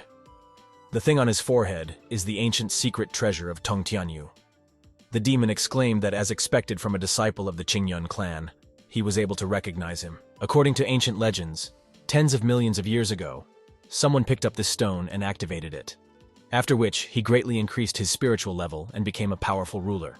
But just 5 years later, all his vitality was exhausted, and he died, cursing the treasure. From then on, anyone in whose hands Tong Tianyu ended up could not count on a different fate. The main character said that although he does not know how he got it, everything in this world must obey the law of Tao. And pointing some kind of mirror towards the enemy, he asked if he really thought that this power had no price. Bringing the mirror closer to him, he asked him to look at himself. He asked him to see who he had turned into, and asked him to stop harboring false illusions. When the demon guy looked in the mirror, he thought it was impossible. After all, he was allotted at least 800 years. The demon guy started to get very angry. He was terribly angry and asked why he looked like that. There was a strong outburst of his anger. The main character began to explain to him that this treasure is a demon that is sucking the life force out of him. The boy thought about how great it was to open people's eyes to the truth. The demon asked him to shut up. He said that if he returned what he owed, his master would give him an elixir that would restore his vitality. If you use this stone wisely, the whole world will fall at its feet. The main character, holding his hand shrouded in blue haze at the ready, exclaimed that it looked like he had completely gone crazy. This stone really brainwashed him. The demon clenched his terrible jaws with huge white fangs and asked him to quickly close his mouth. He touched the stone on his own forehead with his hand and rose in the air. Bright fiery flashes flew around him, and stones rose up, scattering from everywhere. A whole funnel of fiery force flew towards the main character. He was determined to kill the boy. The main character began to use the power of the sword. He pointed his sharp sword towards the enemy. A bright blue lightning bolt flew towards him. The two forces met again, uniting somewhere high in the sky. The main character closed one eye, squinting, trying to understand what was wrong with him. He realized that this was not the second, but still the 5th level. The demon guy stood stretched out to his full height without releasing his terrible weapon. The main character is a little tired. He was thrown aside. He knelt down on one knee, stabbing his sword into the ground, and he sighed heavily. A thin stream of blood flowed from the boy's mouth. He opened his robe and looked at his chest. It was like some kind of map with a dark haze. The demon began to fly as high as possible in the air. He noticed some changes in himself, and he grabbed his back with one hand. He glanced at the girl with one eye and called Yuan Shin a small creature. The girl, in turn, directed some powerful force at him. The demon exclaimed how she even dared to rebel against him, and he began to direct terrible streams of bloody energy into her. The main character, flying as close as possible to the girl, stood in front of her and asked if he didn't tell her to leave quickly, after which the demon was already approaching the enemy, trying to thrust his sharp, bloody weapon into him. The boy, opening the clothes on his chest, saw that the card began to dissolve and thought that it was too late. The main character began to use some new move. He concentrated and wrapped himself in a completely blue haze, after which the demon flew up to him and could not understand what had happened. The guy just disappeared somewhere. The demon remained in the air in bewilderment, after which he landed on the ground and began calling the girl names. He exclaimed that it was she who did all this. He began calling her names and flying up to kill her as quickly as possible. Red, bloody rays flew towards the girl, after which some incredibly strong explosion occurred. The blue energy connected with the demon's bloody power. The girl looked in front of her in horror and was very scared. She was completely sweating while looking forward. She couldn't understand what was happening. After all, the main character began to rise in the air. His eyes glowed with blue fire. His gaze completely changed, and the eyes became blue as if they had no pupil. The map on the boy's chest has already completely dissolved. He stretched out to his full height, completely covered in a blue haze of light. The boy became somehow different and more majestic. The demon was already striving towards him with all his might. He wondered if the boy chose to meet his death instead of running away. After which, the demon guy already flew up to the main character, pointing his sharp weapon at him. Their weapons touched, and it was like some kind of explosion. The demon began to look at the boy and could not understand what had happened. He seemed to stand up much stronger than before. After all, he pushed his weapon aside. The enemy could not understand how this was even possible. He asked the boy how he blocked his attack. The girl who was below watched this fight. And I thought about this guy, how could he really be that strong? The main character, concentrating his strength, raised 2 fingers up. They were wrapped in a blue haze. The boy said that in order to cope with this demon, all he needed was a drop of spiritual strength. The demon, pointing his weapon at him again, exclaimed how he even dares to say such a thing, completely underestimating him. How dare he insult him like that? Jumping in the air again, he raised his weapon up and exclaimed that he would kill the boy now. The main character pointed his hand in his direction. This time it was enveloped in a golden yellow light. The boy exclaimed that the demon lost the moment he removed the seal, after which he took his sharp sword and began to use the Ching Yun sword technique. The sword was completely blazing in the blue bright light. Then a huge golden dragon appeared next to the boy. He had sharp, powerful fangs, and on his paws the claws were long and sharp, like sabers. Strength and power emanated from this dragon. It was a fiery, creepy dragon. He opened his huge mouth, approaching the demon. The demon in turn stood in front of him, waving his weapon. He looked ahead in terrible fear. It was clear that the demon was scared, and so he began to fly down, losing his weapon, since the dragon struck him, pushing him down. The stone from the demon's forehead also flew to the ground. Many stones scattered around from such a powerful blow. Only the roar could be heard, scattering all around. The main character remained in the air as the winner. He looked majestic in the bright yellow haze of gentle light. While his opponent was flying down to the ground, the boy closed his eyes again, concentrating and gaining spiritual strength and energy. The boy knew how to quickly recover after wasting his strength. He watched as the bloody red stone and demon weapon flew down. The girl watched from the side as the boy defeated this evil, creepy demon. She thought that he had returned to his previous level. The girl looked at the huge bloody stone and thought that it was a treasure.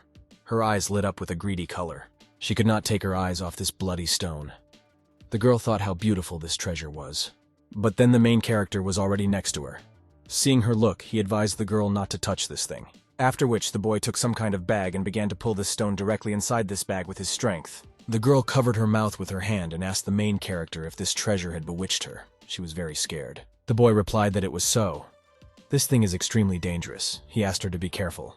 Otherwise, she could lose her life just like him. While they were talking, suddenly that little girl with bracelets on both hands flew up to them. The girl was very surprised when she saw her. Her eyes widened greatly. She exclaimed, pointing her finger at this girl, that it was she who attacked them then. The girl began to cry bitter tears. She was very scared. The main character immediately stopped the girl. He began to explain to her that the girl's name was Yuan Shin, and she did not want to offend anyone. She simply obeyed the soul bell. The girl asked if this was serious. And what happened to this bell now? The boy explained that he had already destroyed it. Hua took the girl by the head, looked into her eyes and explained that she was now safe, so she could safely leave. He asked her to be careful and try not to get caught by bad guys again. The girl watched from the side as he calmed this little girl. After which the girl said that she was quite strong and he could calmly keep her. Then the main character asked why she was comparing him and a man from the demon clan. She looked at him very thoughtfully. After which she folded her hands on her chest and answered that the guy used her as a weapon thanks to the bell of the soul. The girl, holding her hand to her chin, lowered her eyes and looked to the side. She said that apparently she was mistaken about him. The main character laughed and asked if she was wrong about him. Could she return the page that she tore out of his notebook? The girl thought that this guy was only interested in romance. She, of course, returned this piece of paper to him, for which the boy thanked her. He began to read what was written on the page and was very glad that the torn page returned to his hands. The little girl was behind and looking at this sheet. He smiled and thanked this little girl. He explained that without her, it would have taken a little longer, and he said that he hoped that no one would know about this incident. The girl said that killing the elder of the demon clan was a great achievement. The main character asked not to ask unnecessary questions and to accept this simply as a fact. The girl flew up to him and asked what he was going to do with this thing, which was the weapon of that demon. The boy replied that he would probably take it with him and dispose of it. He said he hoped the girl would take care of those kids, and he will go first with this thing. The girl asked what he was talking about. She is my nanny. The main character began to fly up to this terrible weapon glowing with a bloody light. He began to reach out to him. But then, on the other side, opposite him, a purple hand appeared. It was also reaching for a weapon. They approached him at the same time. Some voice said that he would not allow him to take the magic halberd. The main character wondered if another demon had appeared. This hand turned into a fist and was shrouded in purple light. She was getting closer and closer to this weapon. The voice said that at any cost it would protect him. The boy was very surprised by the appearance of a new demon who wanted to take this weapon. After which, everything seemed to fade away. The main character hovered in the air, closing his eyes, as if gaining strength. The girl asked the main character what it was because the aura was felt very strongly. The boy said that it was probably another elder. The girl asked if he was going to follow him. After all, that weapon is probably very valuable. The main character replied that firstly, he is too strong. It will not be easy to cope with him. Secondly, he doesn't really care about the disposal of the halberd. And thirdly, he is now on legal leave. Looking at the girl, Hua immediately winked at her and said goodbye to Miss Yue. The boy thought that he needed to quickly return and find out how that novel ended. Miss Yue, in turn, watched as the main character disappeared. He flew away like a bird, only his trace disappeared. The girl put her hands on her hips and moved her eyebrows to her nose. She said that he surrendered to her so that she could meet him again. The girl thought that since their first meeting, so many bad things had happened to her. She closed her eyes and began to get angry and a little sad. She wondered if the main character was really the same person. He has incredible strength, good character, and he is not bad looking. Here, Yue brought her hand to her lips and thought about what she was thinking about now. This guy left to deal with the consequences of what happened. What will happen at their next meeting? But the girl thought that she still didn't want to see him again. In front of us are some rocky mountains rising into the sky. Nearby there are tree branches with dry leaves. Someone woke someone up because it was already early morning. Several guys were lying on the ground among the stones. They woke up holding their heads with their hands. Streams of sweat ran down their faces. These were Yue's friends. She walked up to them and sat down on a stone. The girl held her arms crossed over her chest. The boy asked what happened and where the elder of the demon clan went. Yue, sitting on a stone, lowered her eyes and began to invent some kind of story. She began to tell them about some events. The guy asked if the treasure was a weapon of Moan, the demon clan. What happens is that she and Ching Yun saved them. The girl continued to sit on the stone with her legs crossed. She replied that it turns out like this, and she added that they were lucky that their elder died from exhaustion of spiritual energy. One of the guys asked if Mr. Hua had left. They couldn't even thank him. After all, it was like I was lying on the ground in a deep sleep. The second boy asked his brother if the solemn meeting was not about to begin. After all, given his strength, Mr. Hua will certainly be there as a representative of his clan. The brother replied that most likely it would be so. In this case, they can go there and thank the main character there. The girl, listening to their conversation, became suddenly inspired. She thought about this meeting. Her eyes became several times larger. Yue began to wonder what kind of meeting this was. The guy laughed and said that their little town is isolated from the rest of the world, so it's not surprising that she doesn't know about it. Most of the clans from the east are part of the alliance, and every 10 years they send a representative to Tianzhou. During this meeting, the rating of each clan is determined. This is called the Great Meeting in Tianzhou. The guy continued to explain to the girl that the place in the ranking in the future affects the distribution of resources between clans. Then the girl, looking at the guy, asked if it could be like that and she could go there. The guy looked at her and replied that he thought, given the reputation of her clan, it was quite possible. The girl tilted her head and squinted one eye. She immediately thought that she would have the opportunity to fight with that guy. The girl seemed to be in the clouds. She looked up somewhere, holding her chin with her hand. After which she laughed and thought that it seemed like it was time for her to return. Before us is a beautiful mountainous area. The Rocky Mountains towered as if rising to the heavens. The sky was blue and clear. There wasn't a single cloud on it. The sun was shining brightly, illuminating the trees with slightly yellowish leaves. While the main character was flying through these mountains, rocks and forests, he was thinking about that man. The same thing happened to him. Casting such a spell requires extreme skill and great spiritual strength. The boy clenched his fist and thought about his strength. If he does not destroy the seal by at least a third, he is not his opponent. I remember the events that happened to him. The main character thought that now that the demon clan had gotten down to business and dared to attack even the master. He paused, remembering everything that had happened. If this is the case, then they probably need the halberd for a reason. He remembered this red, sharp weapon for which some spirit flew in. Even if he tried to return the weapons, it would surely lead to more attacks and more crisis. The boy thought that there would be a lot of beatings and a lot of deaths. Looking at the sky, the main character thought. Still, he counts on the help of the elders of his clan, and he himself can contribute to solving this problem. The boy stood for several minutes looking at the heavens. Evolution had a thin, gentle smile. Leaves were flying around him again. He listened as if some sound came from next to him. The boy didn't even have time to turn around before he asked why she had come. The wind at his back raised some kind of fiery whirlwind of golden color. Turning around, he saw a little girl with bracelets on her arms. She flew up to him again and grabbed him by the front of his clothes. The girl shone with a golden bright light. He could not understand what she wanted from him and again asked why she had come. He asked if she should go where. If not, she probably wants to go with him. Then the girl, after his words, grabbed him by the clothes and hugged him and immediately pressed her head to him. Bitter tears flowed from her eyes. The girl did not want to let the main character go. She cried on his chest. Then the boy said that she could go with him. Well, if in the future she wants to leave, then she does not have to ask for his permission. He explained to the girl that in this case she can simply leave whenever she wants. Then the girl rose to his head and, hugging his neck, pressed herself again and began to cry. Then the boy hugged the girl by the head and put his hand on her hair. He closed his eyes and thought that he did not expect that he could get a magical companion for nothing. Hua said to the girl that it's very cool that her strength from the outside looks like a gust of wind. This is a great conspiracy. In the future, he will try to solve her speech problem, since the girl did not know how to talk. Having explained all this to her, he exclaimed that it was time for them to fly back to the clan. When they flew to a certain place where small houses were hidden on high rocks and birds were flying around over small green trees, the boy told the girl that now this place would become her home. And here in front of us is the Yuan Shin Palace. Wide, beautiful, very bright yard. The small houses were very neatly stacked next to each other. Some girl was standing on the threshold in this spacious, wide courtyard. The elder flew up to her and asked what happened to the master. It was Yuan Shin. The girl replied that there were many fractures. The master's internal organs were damaged, and he had major injuries. If they had hesitated a little, then not a single god could have saved him. The elder immediately began to sweat. He clenched his teeth listening to what this girl was saying. He wondered where his master was now. Yuan Shin began to explain that he was getting old and that she had used the heavenly pill, and that was why his life was saved. The guy was lying on the bed covered in bandages. The elder clenched his fists and clenched his teeth tightly, promising the master that he would certainly make them answer for what they did to him. Before us is some unknown space. It was neither the earth nor the sun. People in different transparent clothes, some in purple, some in black, some in blue, sat on chairs. This was the Alliance's secret place, border of the Dark Moon.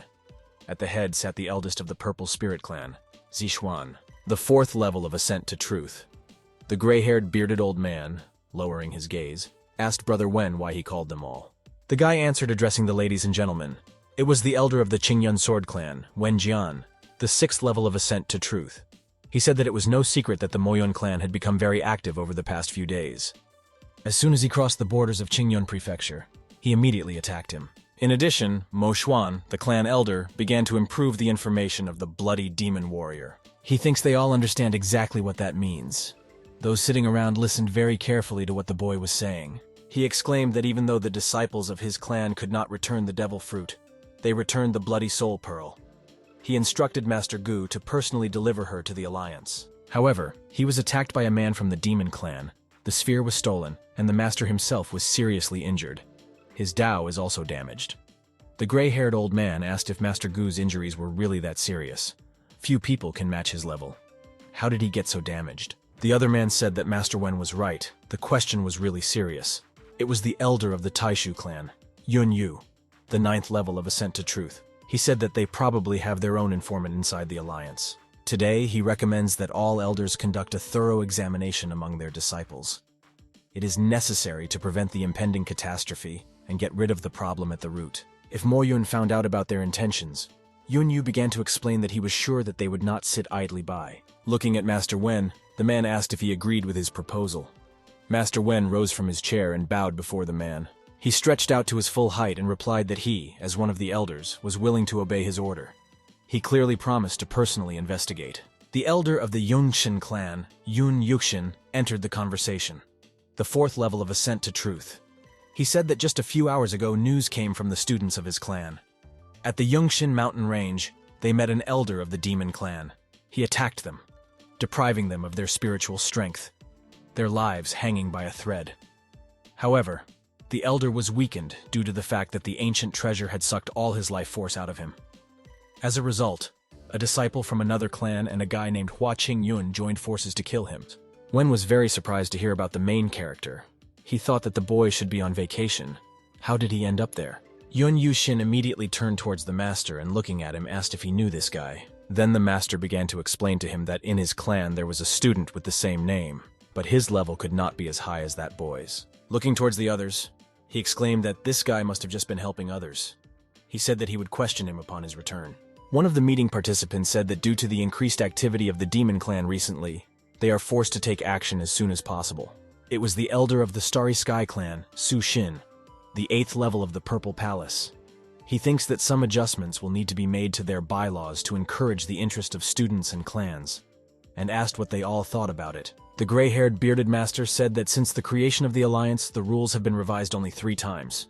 Is it now appropriate to change the charter? The elder of the Starry Sky clan extended his hand forward, grinned a little, and said that they can be sure he will not skimp on motivating his students. The other master elders from other clans were surprised and asked what he had in his hands. Then the elder of the Starry Sky clan asked how about using this thing as a reward. She was in his hands, shining in the golden bright light. Let's return again to the beautiful spacious courtyard of the mansion. Where did the master meet a girl named Yuan Shin? The main character was in the room where the wounded master lay. He sat down on a chair and, grinning a little, asked how he was feeling. The boy asked permission to examine him. The master, who was lying in bed after a huge serious injury, replied that thanks to Yuan Shin's care, he felt much better. It just needs a little time to recover. The main character turned his head towards him and exclaimed that now he is calm. The boy opened a suitcase in front of him. There were green plants and a spoon.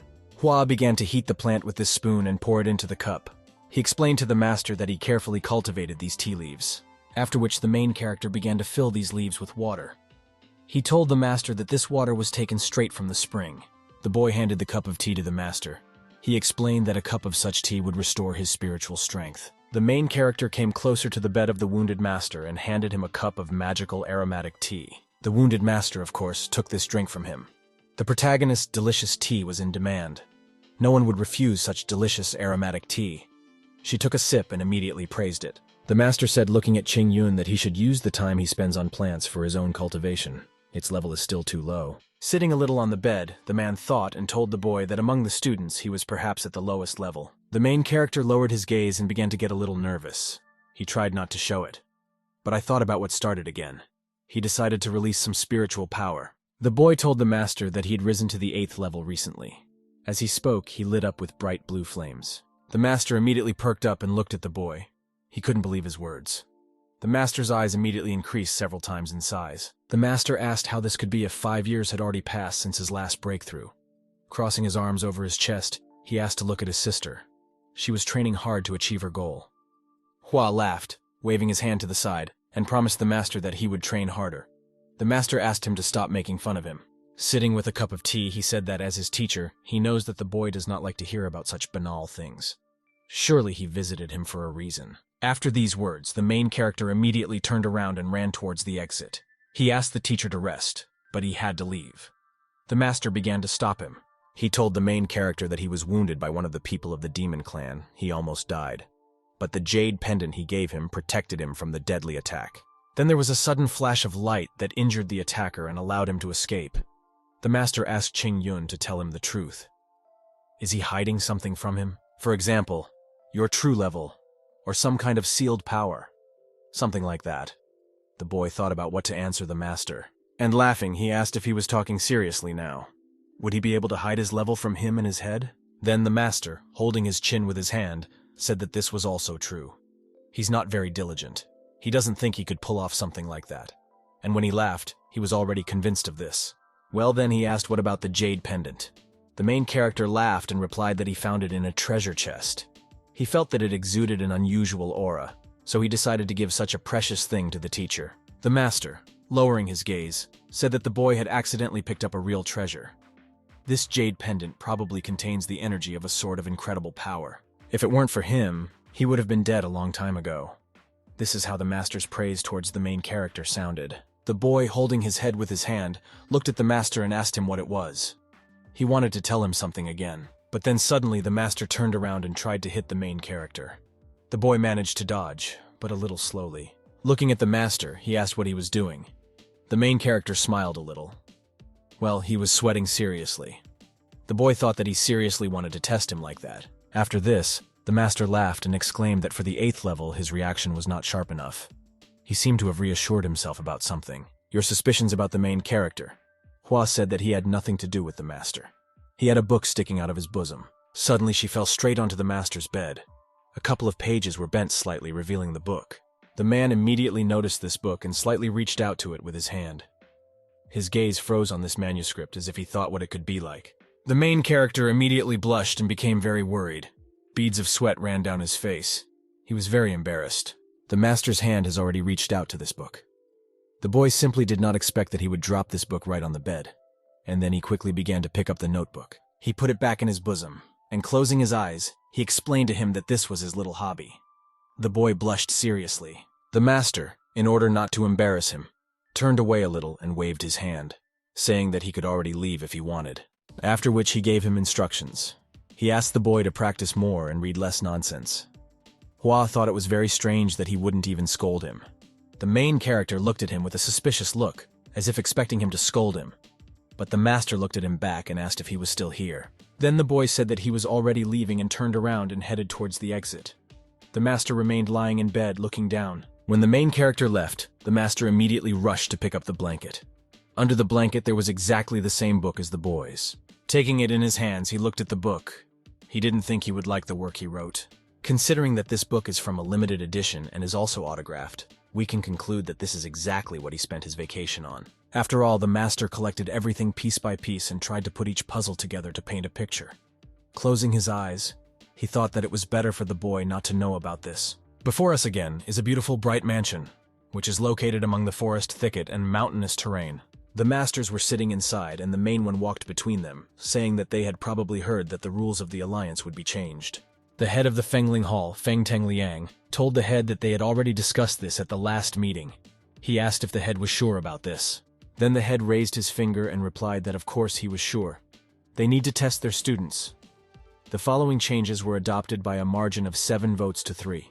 A non-aggression rule has been introduced. The need for a written agreement to participate in the battle.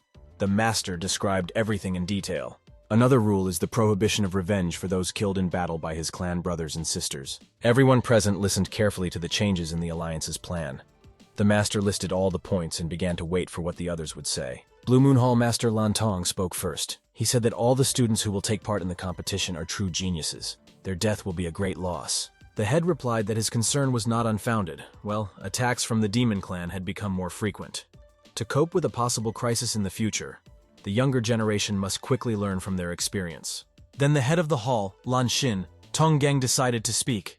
He said that in fact, if anyone from the demon clan decided to threaten the lives of the students, they would have to engage in direct confrontation. Then one of the masters replied that this is all true. However, it is better to face a crisis with a sober mind and decisive action. Hall Master Liu Yun, Gu Yu, sitting on a chair, held his hand on his arm seriously. After he said this, he added that everything else should not worry their minds. One of them said that Master Gu was right. Moreover, this time they planned to take first place. He thought to himself that he would also get the key to the Emperor's tomb. The masters immediately looked in his direction and were very surprised by his words. They remembered him talking about using that thing as a reward. Hall Master Gu Yu said that he was the first person to ascend to the truth 5 million years ago. He left behind many treasures. His tomb was discovered near the sea. It took 5 key fragments to open it. So far, 4 of them have been discovered, but he could not even imagine whose hands the last fragment would be. The head replied that this is great. If they get it, they will be able to open the Emperor's tomb. Clenching his fists, the head exclaimed that this is why their clan must win. It simply must take first place. Clenching his fists, the master looked at everyone else and announced that the selection would begin in a week. Rumors were already circulating around the city that this time the competition would be different from previous ones. You can use not only talismans, but also some forbidden spells. Others asked if it was dangerous. The guy who talked about this replied that it doesn't matter, because all the heads and elders will gather there. He heard that the top 5 will receive worthy rewards. It is they who will represent their clan at the great meeting. The guy who heard this exclaimed, "What are they waiting for? They need to stock up soon. If they are late, they have nothing left." The other guy asked him to wait. This was the main character. He looked at them and said that the guys were too nervous. Fortunately, he had already prepared for a long time. One of the guys approached Brother Hua and shouted his name in his ear, addressing him. The boy had already closed one eye, and there was a loud voice nearby. He, in turn, sat down next to him, smiling. The main character asked what he wanted. Why is he here and not in the shop? The boy asked in response why he needed to be in the shop, why he needed anything when he had the technique that the boy taught him. The main character laughed and said that you can't be so careless. This leads to defeat. The guy replied that he was confident that he could take first place. According to the rules, the top 3 will be able to challenge especially the students. And in case of victory, replace one of them. Hua looked at him a little sadly. He asked if what the guy said was true, to which the guy replied that of course it's true. He heard that ordinary students were lining up to challenge him. Hua thought about whether it would be more correct to allow himself to be defeated and transfer back to ordinary students. And then his responsibilities will become even less. The guy sitting next to the main character thought that, as expected from Brother Hua, there was not a hint of panic on his face. Anyone who underestimates him will pay for it. Then the main character heard as if someone was whispering for him to find him. The boy realized that it was most likely the master looking for him. Then Hua asked the boy to train hard, and he should meet the master. So they said goodbye. The main character then immediately went to his master. Approaching him, he asked if the master had called him. He, in turn, was sitting at the table with a cup of tea and invited the boy to sit down. He explained that he had one requirement for him in view of the upcoming competitions. The main character thought and asked what requirement he had. The master, looking at him, said that he should not restrain his strength. He must be at least one of the top 20 students in the clan.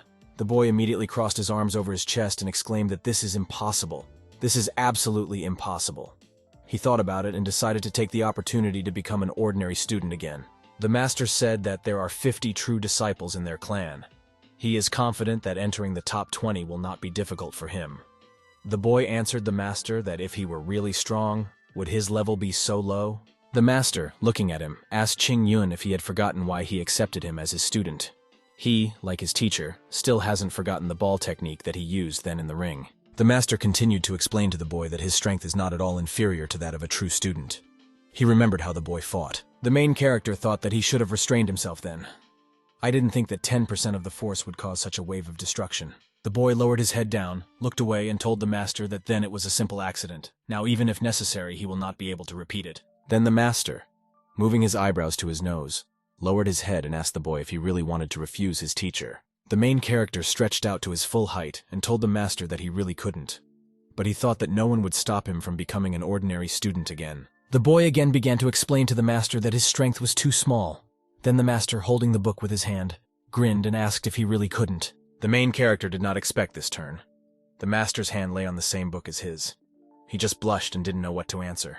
The man took this book in his hands, threw it to the main character, and said that this is what he bought. Hua caught the book and was very surprised that the master also read such things. After which this book fell straight into his hands. On the first page that opened in front of him, the author was written by Yu Gu. The boy almost fell from surprise. His eyes became several times larger. Holding the book close to him, he asked the master if it was he who wrote this book. The master stood up from his chair and began to take something out of his bosom. He pulled out some manuscripts and said that this was the 12th volume, which was not yet on sale. The boy grabbed his head and thought that his favorite author had been next to him all this time. I also turned out to be his master. His gaze changed. He turned completely red and turned to the man. He asked him just not to say that if he wanted to take away this volume. Here he paused. The book suddenly appeared again in the hands of the master. Apparently this was his cunning move. The main character remained standing with a smile on his face. Taking the book back, the master told his student that he must enter the top 20 and nothing else. If this does not happen, he will kill the main character in his next part. The master looked him straight in the eye, speaking seriously. The boy replayed these words in his head. If you don't make it into the top 20, he'll kill the main character in the next book. This phrase rang like a bell for him. After all, she is his favorite character. The boy leaned over to the master and exclaimed how it was possible to decide the fate of his character so hastily. Doesn't he feel sorry for the fans? The master thought that the main character's older sister would marry another person, and he said this to the boy. The main character became even more nervous. It sounded like a flash to him. He turned red with rage. After which he gritted his teeth and thought that this was his second favorite character. He told his master that he was too cruel. Then he asked the master if he was afraid that he would tell the elder about who the real author of the novel was. The master, opening a cup of tea, answered the main character that in this case he would make the hero's beloved die right before his eyes. Now he simply amazed the main character on the spot. He opened his mouth and didn't know what to say. He was completely covered in sweat, unable to find a place from anger. The master promised that if he entered the top 20, he would definitely treat his favorite characters well. Maybe even show him a small sketch, and also give him a couple of collector's editions with illustrations. The main character immediately put his hand to his head. The sweat didn't stop flowing down his face. Looking at the master, he agreed, promising him that he would try. After which the upset boy left the master into the courtyard of the mansion. A guy walked towards him and turned to Brother Hua. The main character was very angry. He put his hand on the boy's shoulder and told him that the master had just been looking for him. The guy has already approached the master. He, sitting on a chair, laughed and said that he was too young to act as a mentor. The guy who came to him bowed and said that he was glad to see him. He thought that the master was in such a good mood today. The master, looking at the boy, asked Ku Tian to go to Jin Yin Peak. He asked to find their eternal disappearance of Miss Yue. The man explained to the guy that she had again gotten caught up in self-improvement and had missed all the latest news and events. Ku Tian immediately replied that he was obeying and rushed to carry out the order. And now he found himself at Jin Yin Peak. The guy flew through the mountains and tall trees and found himself in front of a door. Standing on the street, he exclaimed to Sister Yue that the master was looking for her. But there was only silence in response. Ku Tian thought that there was no one here. It looks like the girl is really busy. Then in front of him, right above the roof, a sound was heard, and there was like an explosion in the form of a blue bright flash. The boy covered himself with his hands. A sharp stream of wind blew straight at him, almost knocking him off his feet. He covered himself with his hand, after which he immediately began to run in the direction where the explosion occurred. He rather began to call Sister Yue, not understanding what happened there. The boy ran as quickly as possible in the direction where the bright yellow flash occurred. Only blue rays flew in his direction, and clouds of gray transparent smoke. He ran to the door, but immediately raised his head up. Above the roof was like some kind of book shrouded in a blue transparent haze. The boy felt some very strong aura. Behind him was a girl with a sword in her hands. Her sword and she herself were some kind of reddish dark color. She flew up behind the guy and asked what he was looking at. Her gaze was not the same as usual. The eyes were yellow, like a snake's. Turning his head a little, the guy told Sister Yue that he wasn't looking at anything. He came to convey news of the great meeting, and he explained that she was being invited to take part in a competition within the clan. Then the girl changed very unexpectedly. This negative aura has already disappeared. When she realized that it was Brother Hua's junior comrade, she immediately smiled and lowered her sword. She smiled and asked the guy if he had seen anything just now. Then he closed his eyes and decided not to embarrass the girl. He reassured her that he didn't see anything bad. The girl, lowering her sword down, exclaimed to the boy that she understood everything and now he could walk calmly. She looked menacingly in his direction, thinking that she was very focused on training, so she forgot about everything. She recalled when the main character asked her that no one should see this except her, and I thought that Brother Hua was really amazing.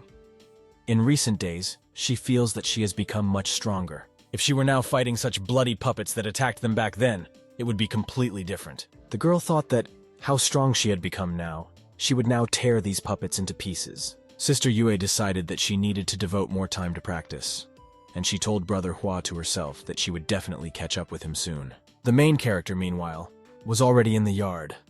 He was still angry, and thought that the damn master dared to threaten him so much. The leaves were flying around the boy again. Thinking about this, he sighed heavily. In front of him lay some souvenirs and stones, as well as talismans on the table. Looking at them, he thought that in a normal battle he would quickly reveal his true strength. But this time the rules are more flexible, so he can throw everything into props. So, in case of victory, they will not assign new responsibilities to him. The main character took this bag with all the talismans and amulets, and thought that with these things he would definitely win a couple of rounds. Then a stone as red as blood appeared in front of him.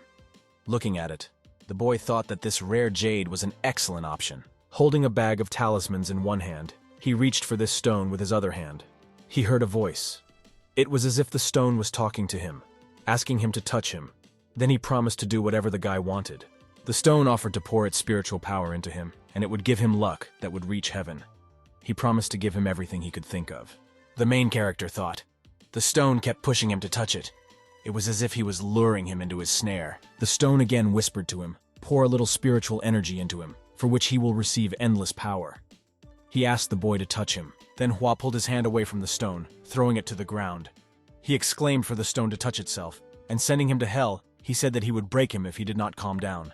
The stone was very surprised, and asked if he had succeeded in seducing the boy. This is the first time in so many centuries that he's encountered something like this.